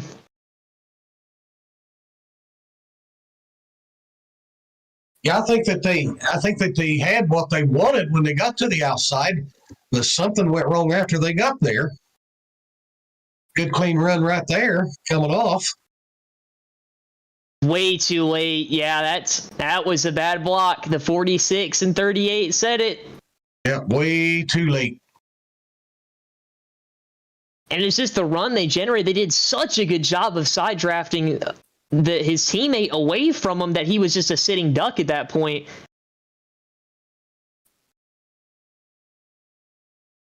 There's that scenario again where the car just turns loose from the blacktop, and just like it jumps on a sheet of ice, and it just takes off. And I definitely think he had maybe a little bit of contact from the 40. Yeah, I think he checked up a little contact from the back. Yeah. And it's tough when you're the 46 because you gotta push them, and then the 38's like either you take the run and potentially wreck or not, and that's just one of those scenarios, either that it works out or it don't. Yeah. And this is the one time that it didn't. But luckily, they did keep it off the wall. The only thing they bounced off of was each other, so they should be pretty okay in terms of damage. So we'll see. And nothing is surprising when it comes to this race. We've said here this entire race event, we've seen things that we didn't think that we ever would. We've been amazed at every turn of this race. So I wouldn't count them out just yet. These guys could just power their way back in there. Yeah, I mean it's been crazy from the drop of the green flag, and there have been people that have gone in and out in the mix all night, all day. It's just we'll see how it goes, but it's going to be interesting. These teammates they've worked together, but now they've already put themselves a target on their back in terms of working together, and now they might have some drivers mad at them for a bad block there. And they're going to be separated and line up side by side on the front row. So, that may be something that they're going to not like too. Yeah, that was the unfortunate part about that bad block thrown by the 78, because it affected the 94. Because when he threw that block and they spun to the bottom, it hit their third car in line with the 94 and gave the 94 a ton of front end damage. So it's going to be interesting to see now.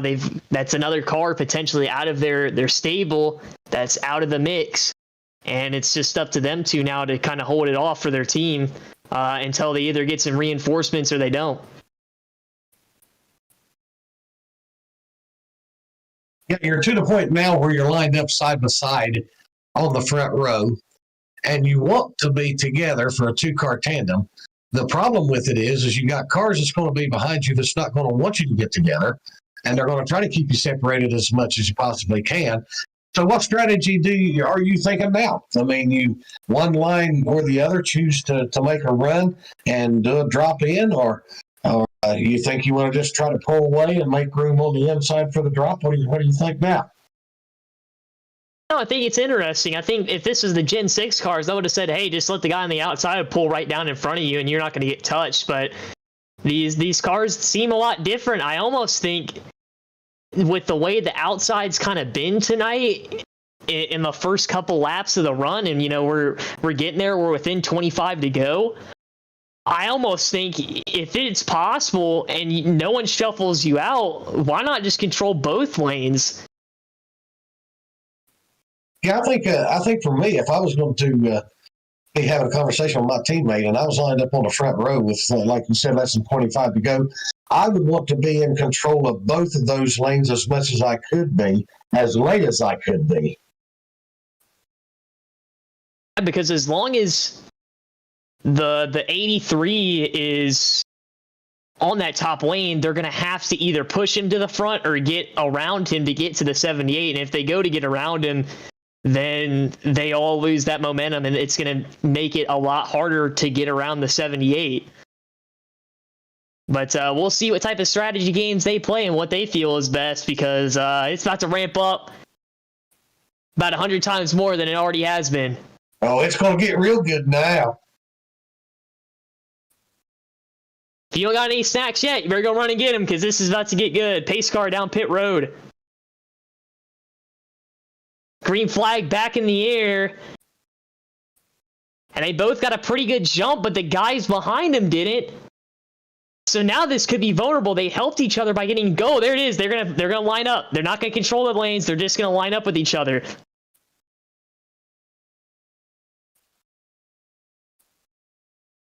Yeah, they're just going to depend on the fact that they're going to be together and they're just going to outrun the pack. Was that Massey going to the inside? I don't know. Yes, it was. Yeah, Massey's everywhere.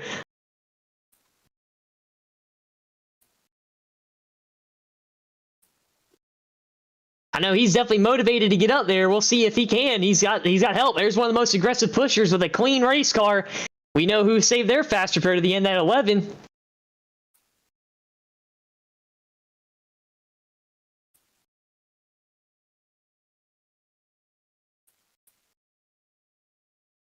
The inside line's going to stay true to one another. They're going to stick it out.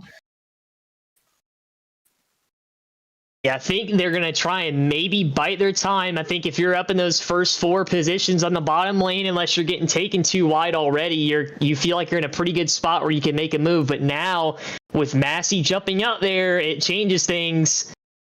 And he's getting help now. And he's got some help from some pretty fast guys. Oh, 19. That's a car that we haven't talked a lot about. It's that blue 19 car. But he's made some appearances up in the front, seem to be shuffled back just almost every time. But he's back up there now. He's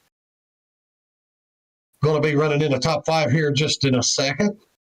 He's back and he's ready to play. And those 2 leaders kind of got separated out they kind of tandem a little bit. They need to watch out now because the back of the pack's going to get a run on them. Here goes Massey. Pushed by that 11 car. There comes the blue 19. And we know that 11 car can push because of how flat his nose was earlier in the race. They're all 3 going to clear, drop to the inside.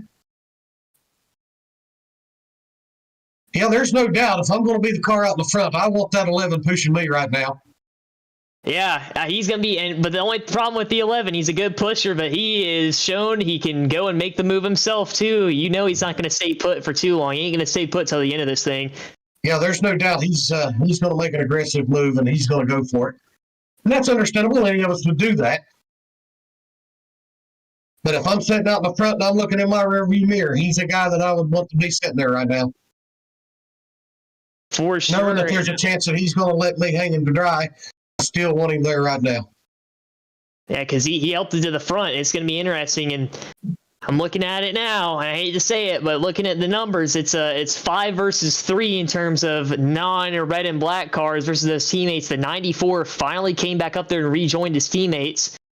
Within this lead pack. So they have strength in numbers. They almost have half of what this pack has in terms of total.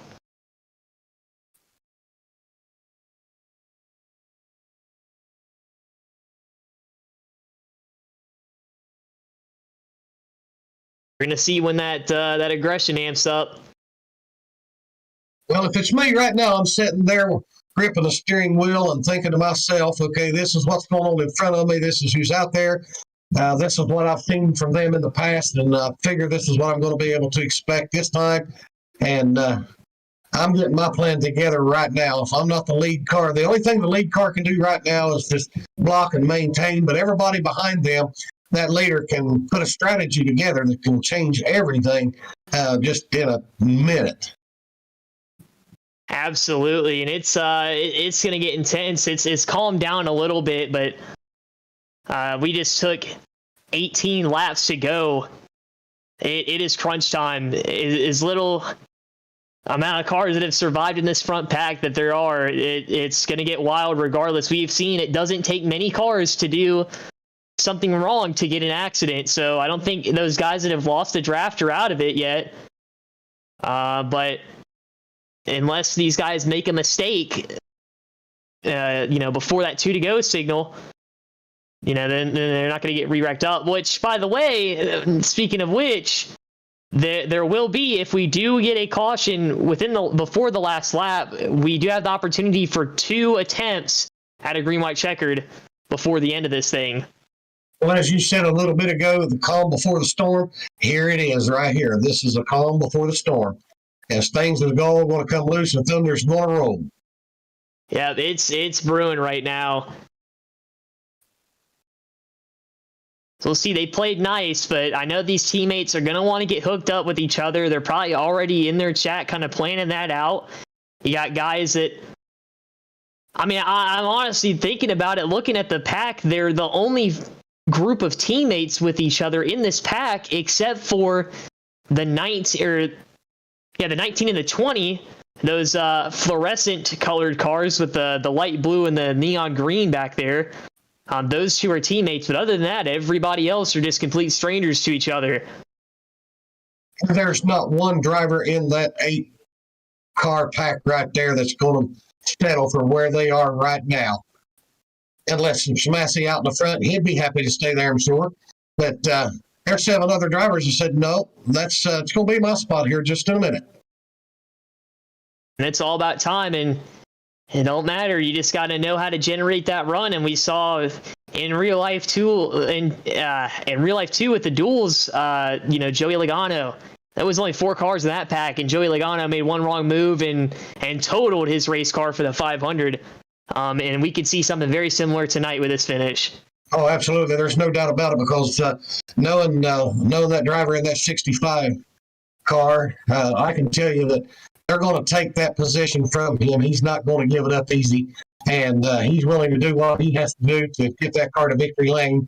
And so we can exactly see a Joey Logano situation here. Yeah, I mean, we've seen it all night at 78 just through a block that brought out our last caution. We've seen Massey make incredible moves throughout the pack to get up to this point, even before.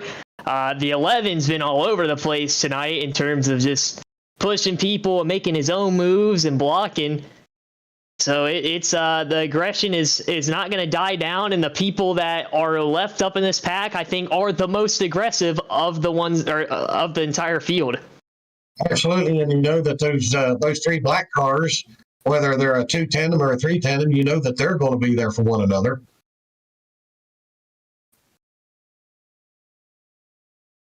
See, it's going to get interesting too with this little amount of cars that are in the pack. The tandem might play a big factor. It played a factor within the packs earlier, but with only 8 or so cars, everyone's pretty much got a dance partner, and we might see some shades of 2011 and whatnot with some tandem drafting. I can't but think that third place car right now, he's a looking in and he's a looking out. He's a filling it out right now early. Yeah, he's got plans. He's going to make a move somewhere. Yeah, he's got to dip his toes in the water a little bit, because when he does that, if he kind of sees how the 78 reacts, he's going to see exactly how, if that 78 and the 83 are with him or not. Which, I mean, he knows they're not going to be with him in terms of trying to win it, but if you make that move and they feel like that they can gain off of it, they're going to go push you. But so far, it doesn't seem like they've been too content with trying to help him out when he goes and swings up to the top. There's something I wouldn't have expected, that we see that gap between second place and third place car. There's a little bit of a gap between them, but they pull that back up so fast. You can be back a car length and it pulls back up quick, just like that there. I mean, he's right back into the mix again. Yeah, that's and the thing about it is, if everybody decides to go, and when they decide to go, and they break that air off these next gen cars, there's that break again, that brick wall we were talking about earlier. And we'll see. Ooh, the 11 looks like he might either just be getting really aggressive with the pushes, or he's starting to maybe start to lurk and see if he has something with the 19 to see if he can get around Massey. Which I think that the problem is, if that 11 car has help from the 19, I think Massey's pretty much a sitting duck. Depending on what will be. There's no doubt about it. The 19 car will take the 11 car, and they will go to the front. And once they go, Massey's going to be by himself, and then the 2 teammates are right behind him. And they're going to probably go and try and go around him, That 19 car falling back a car length again and making that run up again. He's a test in the water. There's no doubt about it. Yeah, I think Massey at this point is going to have to do some of the best blocking he has ever done. And it doesn't mean any more than it does now. We have run 190 laps to this point. And here they come out of turn 4, 10 laps to go when they hit the line.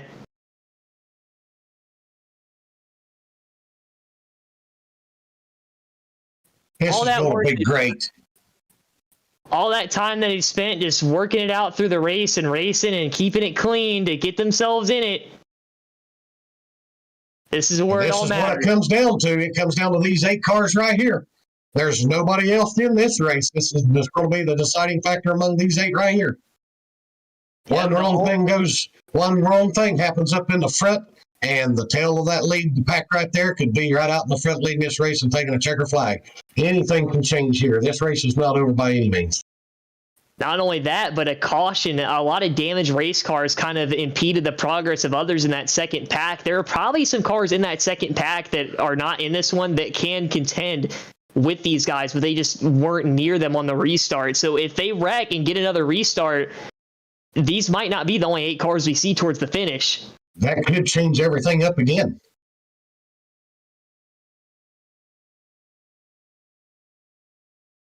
'78 looking out.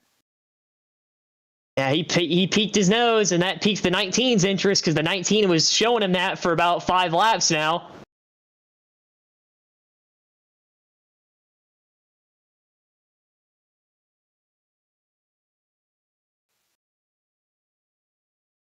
Oh, he got arrow loose.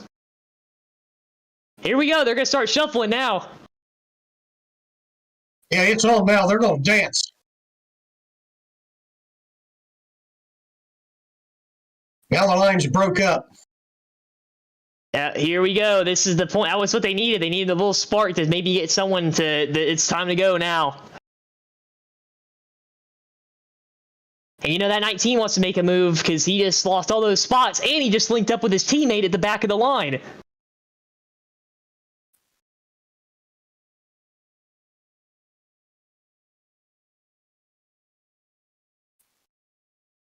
Yeah, it's coming down now to where they're just sitting there and they're trying to make a deciding factor of just exactly when am I going to move and how am I going to move. You know it's coming. It's just when and how.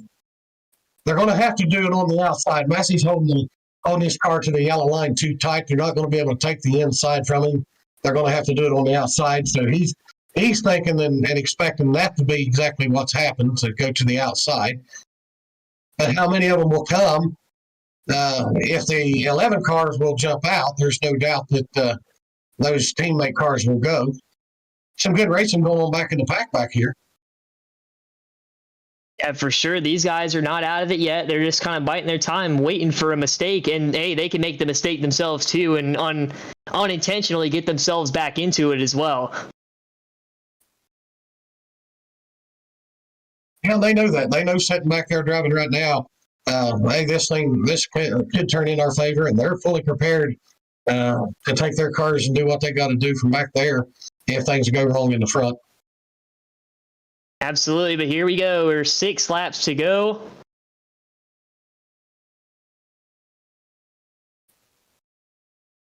And at this point, with 6 laps to go and coming to 5 to go, we're just pouring fuel on the fire is what's happening here. Pretty much. And the thing is, too, they are coming up on a pack of lap cars right now, which can change the way they're going to race. They are going to have to maybe maneuver around lap traffic by the end of this thing, too.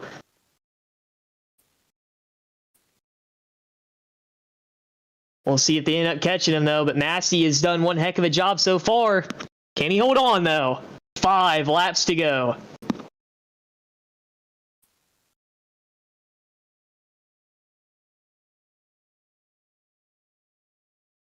He knows what he needs to expect. He's been involved in racing here at Daytona before. He's won at Daytona, not in the 500, but he's won at Daytona before. So he knows what's coming. But all the new, the new next gen car, the feel of everything's all brand new and different. So who knows what the outcome of that'll be? But I do know that those cars sitting back there behind him are just not going to settle where they are. Not only that, but the new drivers, can't even mention that. He's never raced around half of these guys in the field, over half. 4 laps to go. It's time now. The 19 and 20 in the back of the pack and made a move to shuffle out one of those black and red cars, the 94. Oh, they're going to get separated, though. This might hurt him a little bit. You know, that's the last thing that those 2 cars wanted to see. They did not want to see it get broke up, being teammates. And here comes the lap traffic cars. They're going to have to get out of the way, and those 2 guys that went side by side are actually losing the draft now. They might have made their move too early, trying to advance their position and hurt themselves.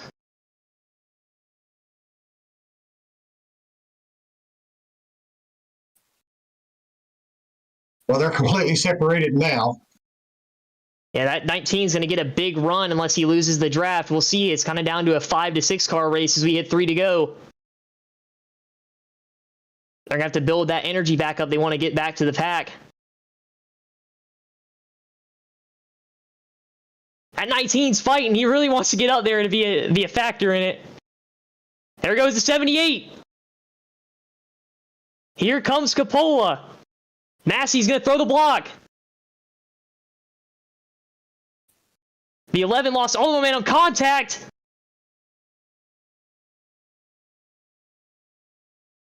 Massey doing a heck of a job blocking. Unfortunately, has no help. The 2 teammates are locked bumpers behind him. And they're wrecking behind him. There's going to be a caution. And this changes everything. If that hadn't came out right there, Massey was going to be a sitting duck. Now everything's changed. There's going to be cars in the mix. That, just like you said earlier, anything could take place here. And this is going to be the first of 2 green-white checkered attempts. A hard hit. Yeah, that was, I don't know who that was that threaded the needle. They ended up getting a wall a little bit, but... Wow, I mean, they were getting really dicey there, and... It was go time. Now, if everything's set in the way that it is right now, when the caution come out, you'll have Massey sitting on the inside. You'll have a teammate on the outside. You'll have a teammate on the inside. So what are the teammates thinking now that they're going to be separated? But look who's going to be sitting out there pushing on that outside line, that 11 car. Yeah, Massey is in the toughest spot I think anyone could have been put in this race looking at it. And I just thought about this too. Fuel could be an issue for some of these guys that they haven't pitted throughout some of these other cautions. It might not be. We've had a few cautions, but remember that last pit stop for some of these guys was about 40 laps ago. But, you know, the thing about Massey, the way it sits right now, no one comes down to pit road. He's got one of those teammate cars to the outside. He's got one of those teammate cars to the inside. The 11, who's been aggressive and a pusher all night on the 4th lane, or in the starting 4th in the 2nd lane, on that outside to push the guy starting the outside of him. And then on top of that, the 94 restarts 5th, so he has 2 teammates lined up behind him. So I don't know, but if Massey has ever had to throw perfect blocks, now is going to be the time. Yeah, and if the 83 is going to start 3rd behind Massey, if he wants to have a shot at it, he's going to have to push Massey to get him out far enough to where that he'll be able to clear his teammate in order for him to have a shot for the win. So, you know, now you're to the point where you got teammates that's going to be working against each other at that point. Now they know that we're down to a green-white checker finish here, possibly the last attempt at the run.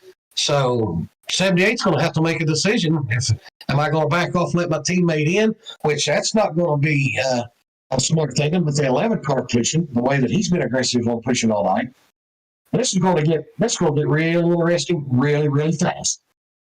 Yeah, it's gonna be a barn burner of a finish for sure, because I mean, there's so many scenarios this last restart plays out, and unfortunately Brandon Massey is got all the odds stacked against him, but he's sitting in the best spot in the house.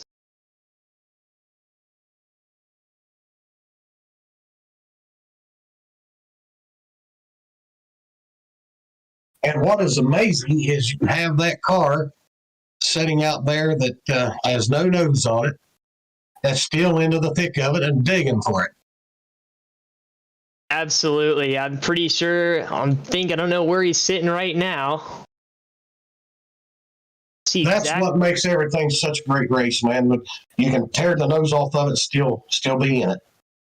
I know I called it out earlier, but he has rode around all day long without that nose, and take a look further back in the field and you see that red, white, and blue Wonder Bread car completely clean. Adam has saved his fast repair all the way until the last 2 laps of the race. And he has got the cleanest car in the field. He is about to make a charge if he doesn't get held up by these damaged cars. He could win this race. It's all about choice for him at this point.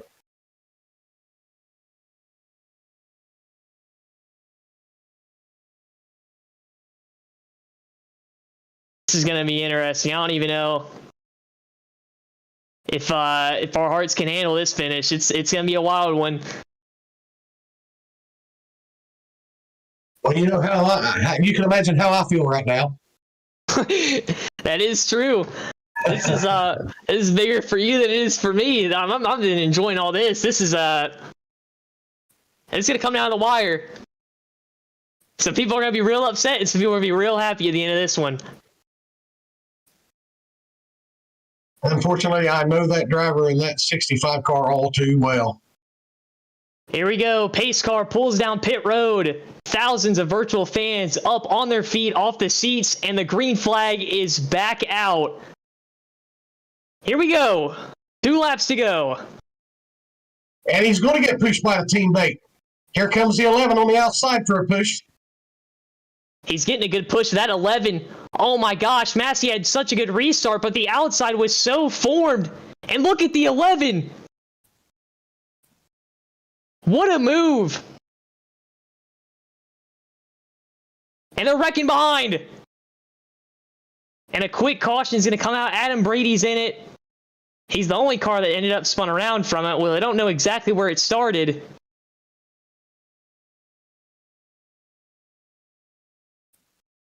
But that changes everything. Oh, Johnny Rapp. Oh, yeah. And Adam was right in the middle of it. Well, it looks like he didn't get too much damage out of it, though, but he did have the cleanest car in the field. Maybe not anymore, but I don't think he's going to be a non-factor. I think he could still get back in it. Yeah, I agree. I think he should still manage to pull this thing off.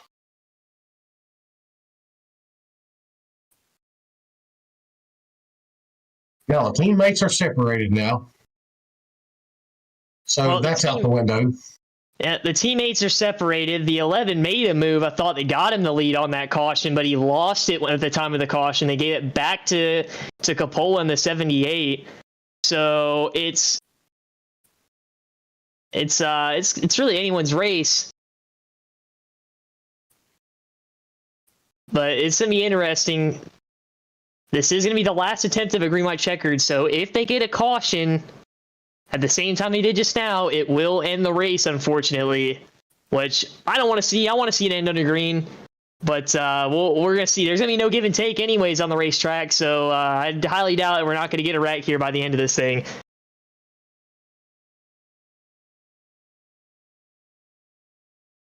Well, at this point, as we were talking about earlier, it's wreckers or checkers. It's go for broke here, and that all these guys are thinking the same thing, and it's going to get hectic really, really fast. Yeah, that's for sure. It's gonna be intense, but I gotta say though, I know Massey felt like he may have been in the best seat in the house in terms of restarting first last restart. He didn't get the restart he probably wanted, and it ended up biting him. But he now sits in fourth, the same spot we saw that 11, and the move that the 11 made happened directly in front of him. So it's not like he didn't see what the 11 did. If I had to pick the spot of where I wanted to be, I would want to be in that fourth spot instead of where he was when the green came out. There where he's at now in fourth, that's probably one of the prime locations, especially with that 11 car.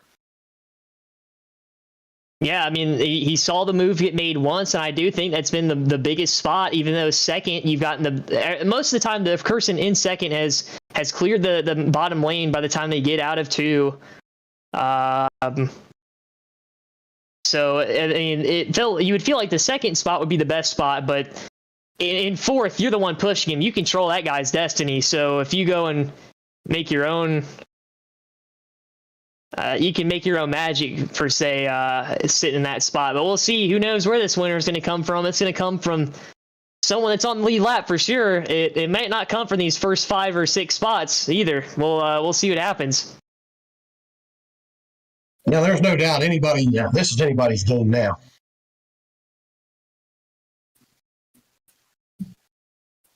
Should be getting the 1 to go signal this time by.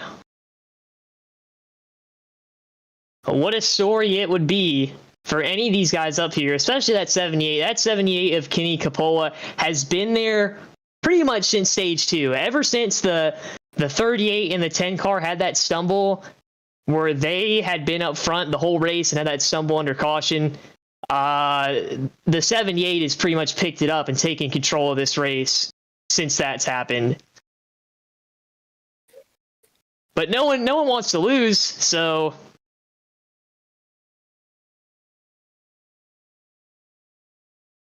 we'll see what happens.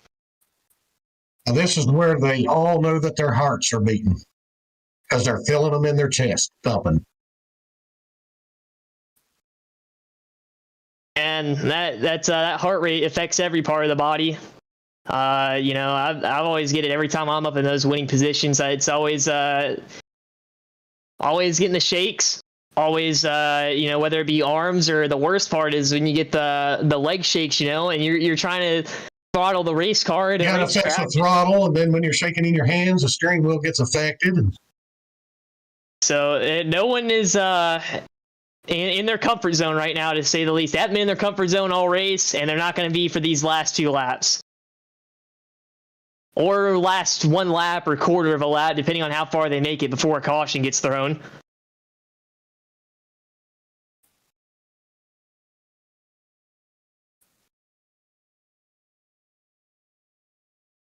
This is for it all. Here we go. For all the marbles. A lot of clean race cars that save their fast repairs. A lot of damaged race cars. Pace car pulls in. Green flag's out. The 88's blowing up on the racetrack. Hopefully that doesn't cause a caution. That'd be a very terrible way to end the race. He's off the racetrack. Good. He's out of the way. No caution. And the 78 got a huge jump. That is not what Massey and the 11 wanted to see, but we'll see if they can build up that momentum.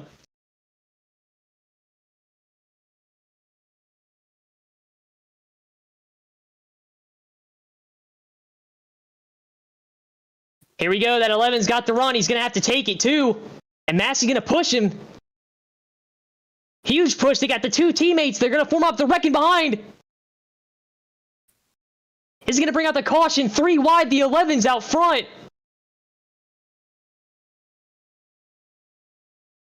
The 11's thrown good blocks the whole race, except for one that shuffled him to the back of the pack, and he's got to throw him now when they're 3 wide. Massey in the wall. They're wrecking. And it's all over.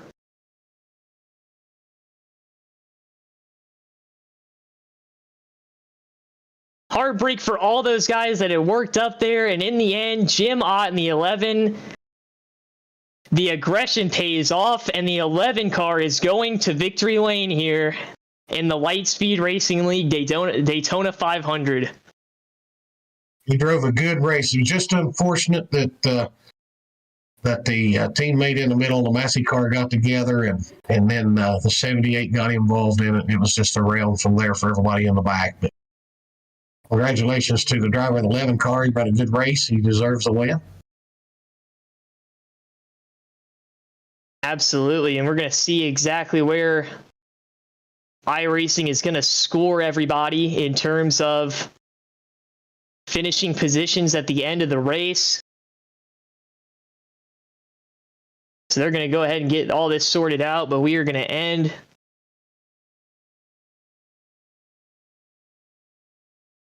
with the yellow and checkered flags. Wanted it to be the checkered flag, but unfortunately, that's the way it goes. Can't run infinite green, white checkers because I don't think we would ever finish this race.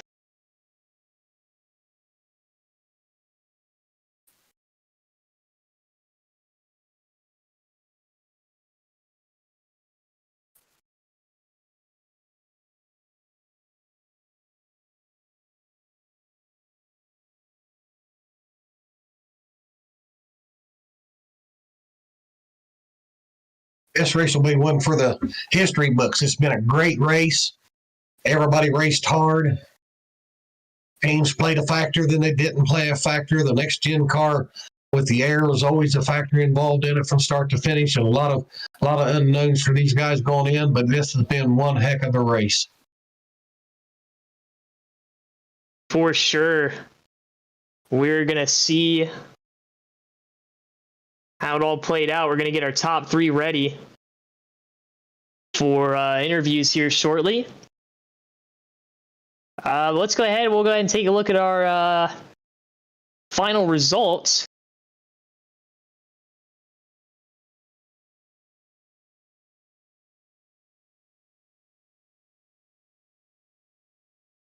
Go ahead and pull this up. So obviously winning the race is going to be Jim Ott in the 11, finishing second, Hunter Parsons in the 25, third is Wes Hogue in the 46, that mellow yellow car. Fourth, we're going to have Mark Proctor, fifth, Johnny Rapp, sixth, Brandon Ayers, seventh, Justin Malarkey, eighth, Cade Ferguson, ninth is going to be Chris Spear. Finishing in the rounding out the 10th spot in the top 10 is going to be Joe Strano. 11th, we got Tim Wortman. 12th, Kenny Capola. 13th is Thomas Stewart. Fifth, coming on 15th after. I got mixed up there. That was 13th, Thomas Stewart. I totally jacked that up. Sorry about that, everybody. But Massey's going to take it on 14th. 15th is going to be Levner. We got Tony Strano in 16th, 17th, Adam Brady, 18th is going to be Jimmy Weaver, 19th, Marcus Newbacker, 20th, Ira Kohlhaas, 21st, Taylor Peacock. Unfortunately, Caitlin had a good race, but she's going to end up 22nd. 23rd, we're going to get Stefan McComas. 24th is going to be Sam Kohlhaas, 25th, Aaron Davidson, 26th, Giuliano. 27th is our pole sitter, Ryan Johnson. 28th is going to be Kai Demarest. We have Jeff Bergner, Keith Bradley, Nick King, Cody Knott, Jeff Glockner, Matthew Dula, Jason Hand, Robert Smith, Isaac Wilson, David Douthwaite, Kevin Meyer, and then rounding out the field. And 40th is going to be Craig Lavelle. So let's go ahead. I think we're going to go ahead and pull up our third place finisher in Wes Hogue. I think you want to take care of this one, Buckshot? Sure, why not? I've done a lot of the interviewing today. I'll let you go ahead and take one. So let's go and pull them up.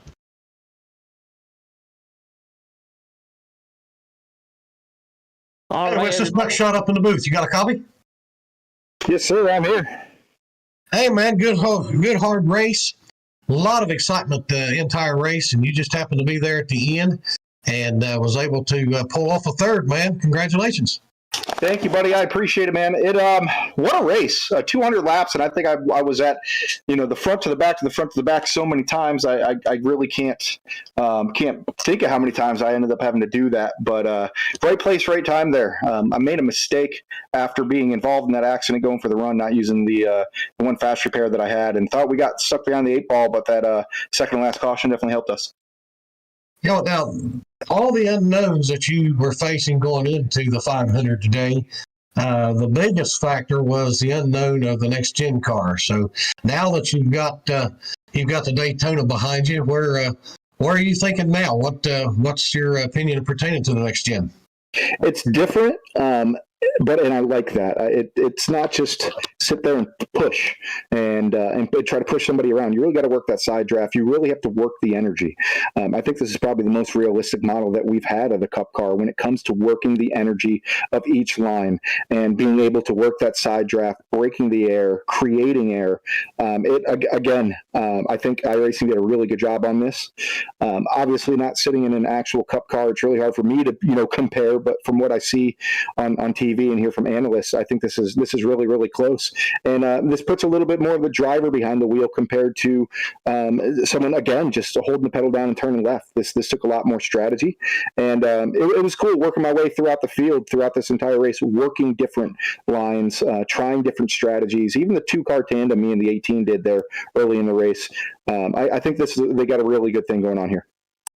Now, I know I'm always excited about the fact that when it comes down to racing cars, I like for the driver to have a lot of the determining factors when it comes to racing cars. But I know you didn't get there all by yourself, and I'm sure you got people you want to thank, so take it away. It's their time to shine. Yeah, man, I got to thank my spotter, Taylor Laskowski. He was there for 3/4 of that race, not only helping me with the spotting, but the pit strategies. On that competition caution at 1:15, he's the one that told me to come in early, pit, so we can come out with the lead. And I wouldn't have done that without him saying something. So that helped out big time, as well as just everybody that's here to support us. Liberty Racing League does a really good job as well. Paul Strickland Jr., of everybody that is able to support the team that we have here at Liberty Racing. And again, my spotter was a bigger part of this than I think I would like to admit. But he made sure to help me keep my nose clean and let me know what was going around us, and everybody that put this on as well. You guys did a great job. The admins did a great job. Everybody that participated. I'll take 16th to 3rd in one lap any day. Absolutely. Well, listen, congratulations, buddy. Enjoy that third, and it's all uphill from here. Go get you a win. Thank you, buddy. Appreciate it. Take care.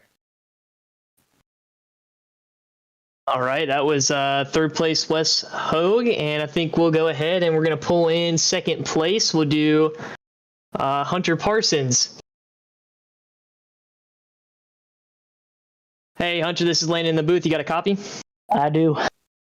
All right, obviously we came up one spot short in the 500, but you obviously got to be proud of that effort and just the race that you had. We were kind of quiet for a lot of it. I know you kind of found your teammate there at the end in the 19, and then y'all got shuffled out, and then that late race caution kind of saved you. So take us through what happened there in that last couple laps of the race.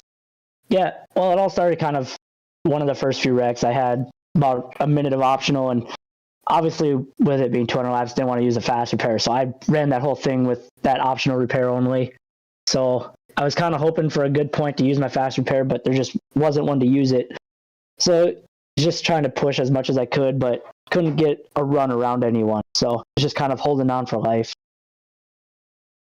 Absolutely. And then with because the next gen cars are new, obviously to real life and iRacing. What did you feel out there in terms of the draft? We heard some interesting things from other drivers. I want to get your perspective on how everything handled and what was the challenges with the new car.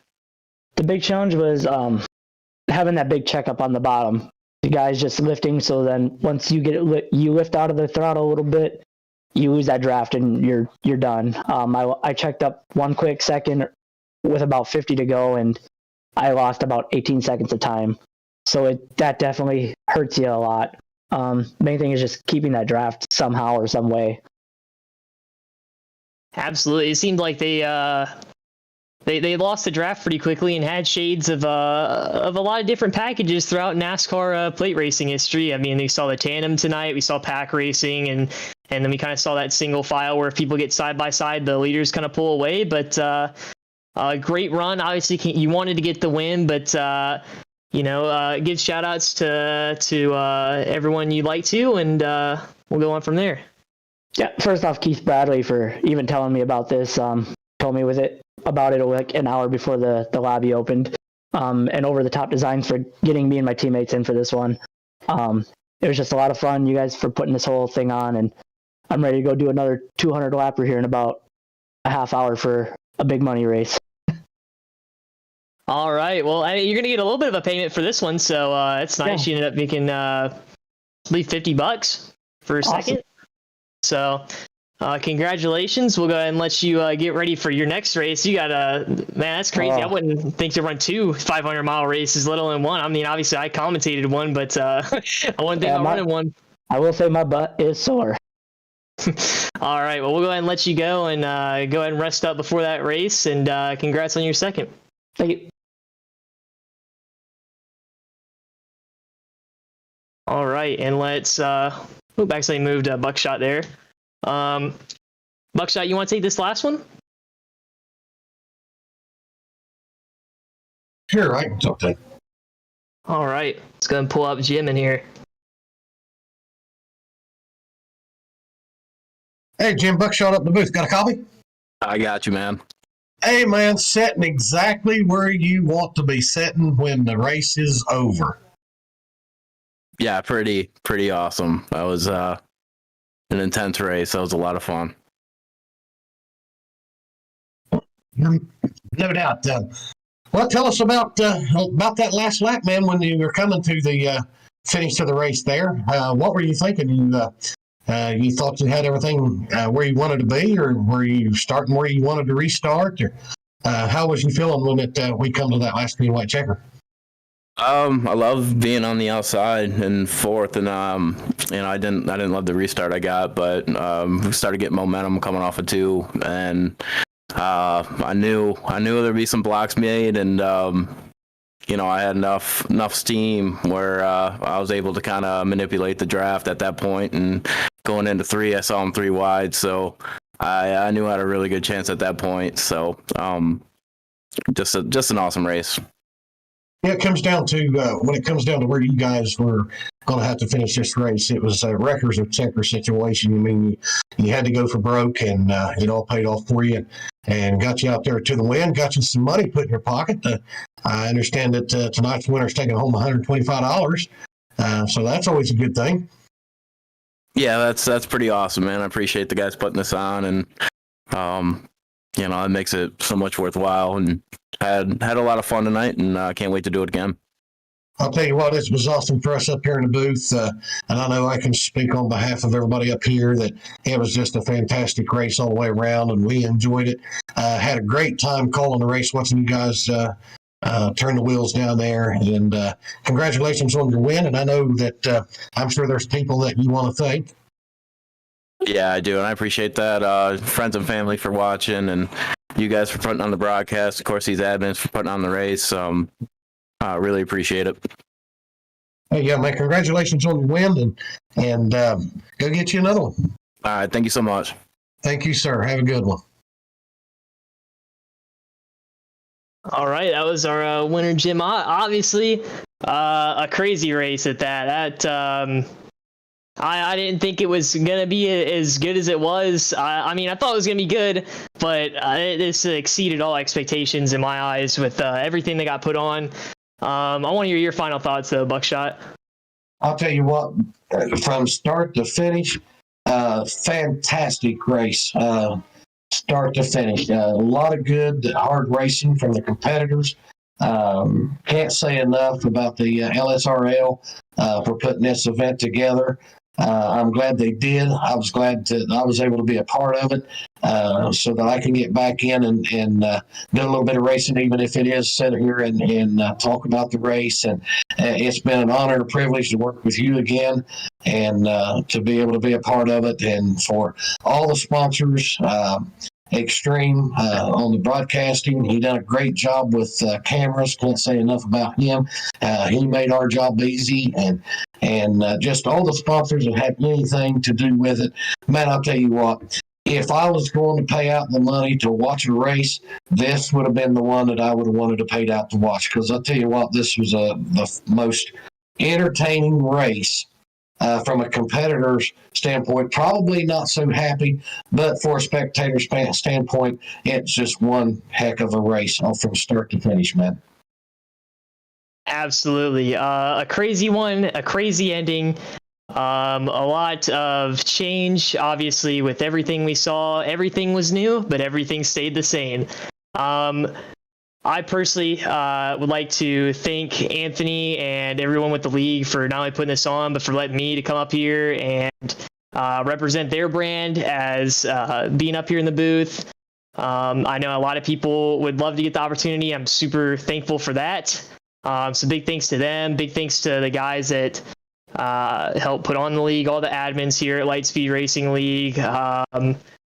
I got to thank Matt and Extreme Sim TV for letting us come on and invade the booth, being a good cameraman for us, and really helped put on a good show. And I got to, thank all the sponsors for the league, Wilder Graphix, ButtKicker, Sim Speed Shop, Track Time Entertainment, GridFinder, all the people that just help put on this league. It's so fun. It's so fun to run in. It's so fun to help represent them in events like this. And I can't wait for the ones in the future. Obviously, we heard from Anthony earlier. We're going to do a Coke 600.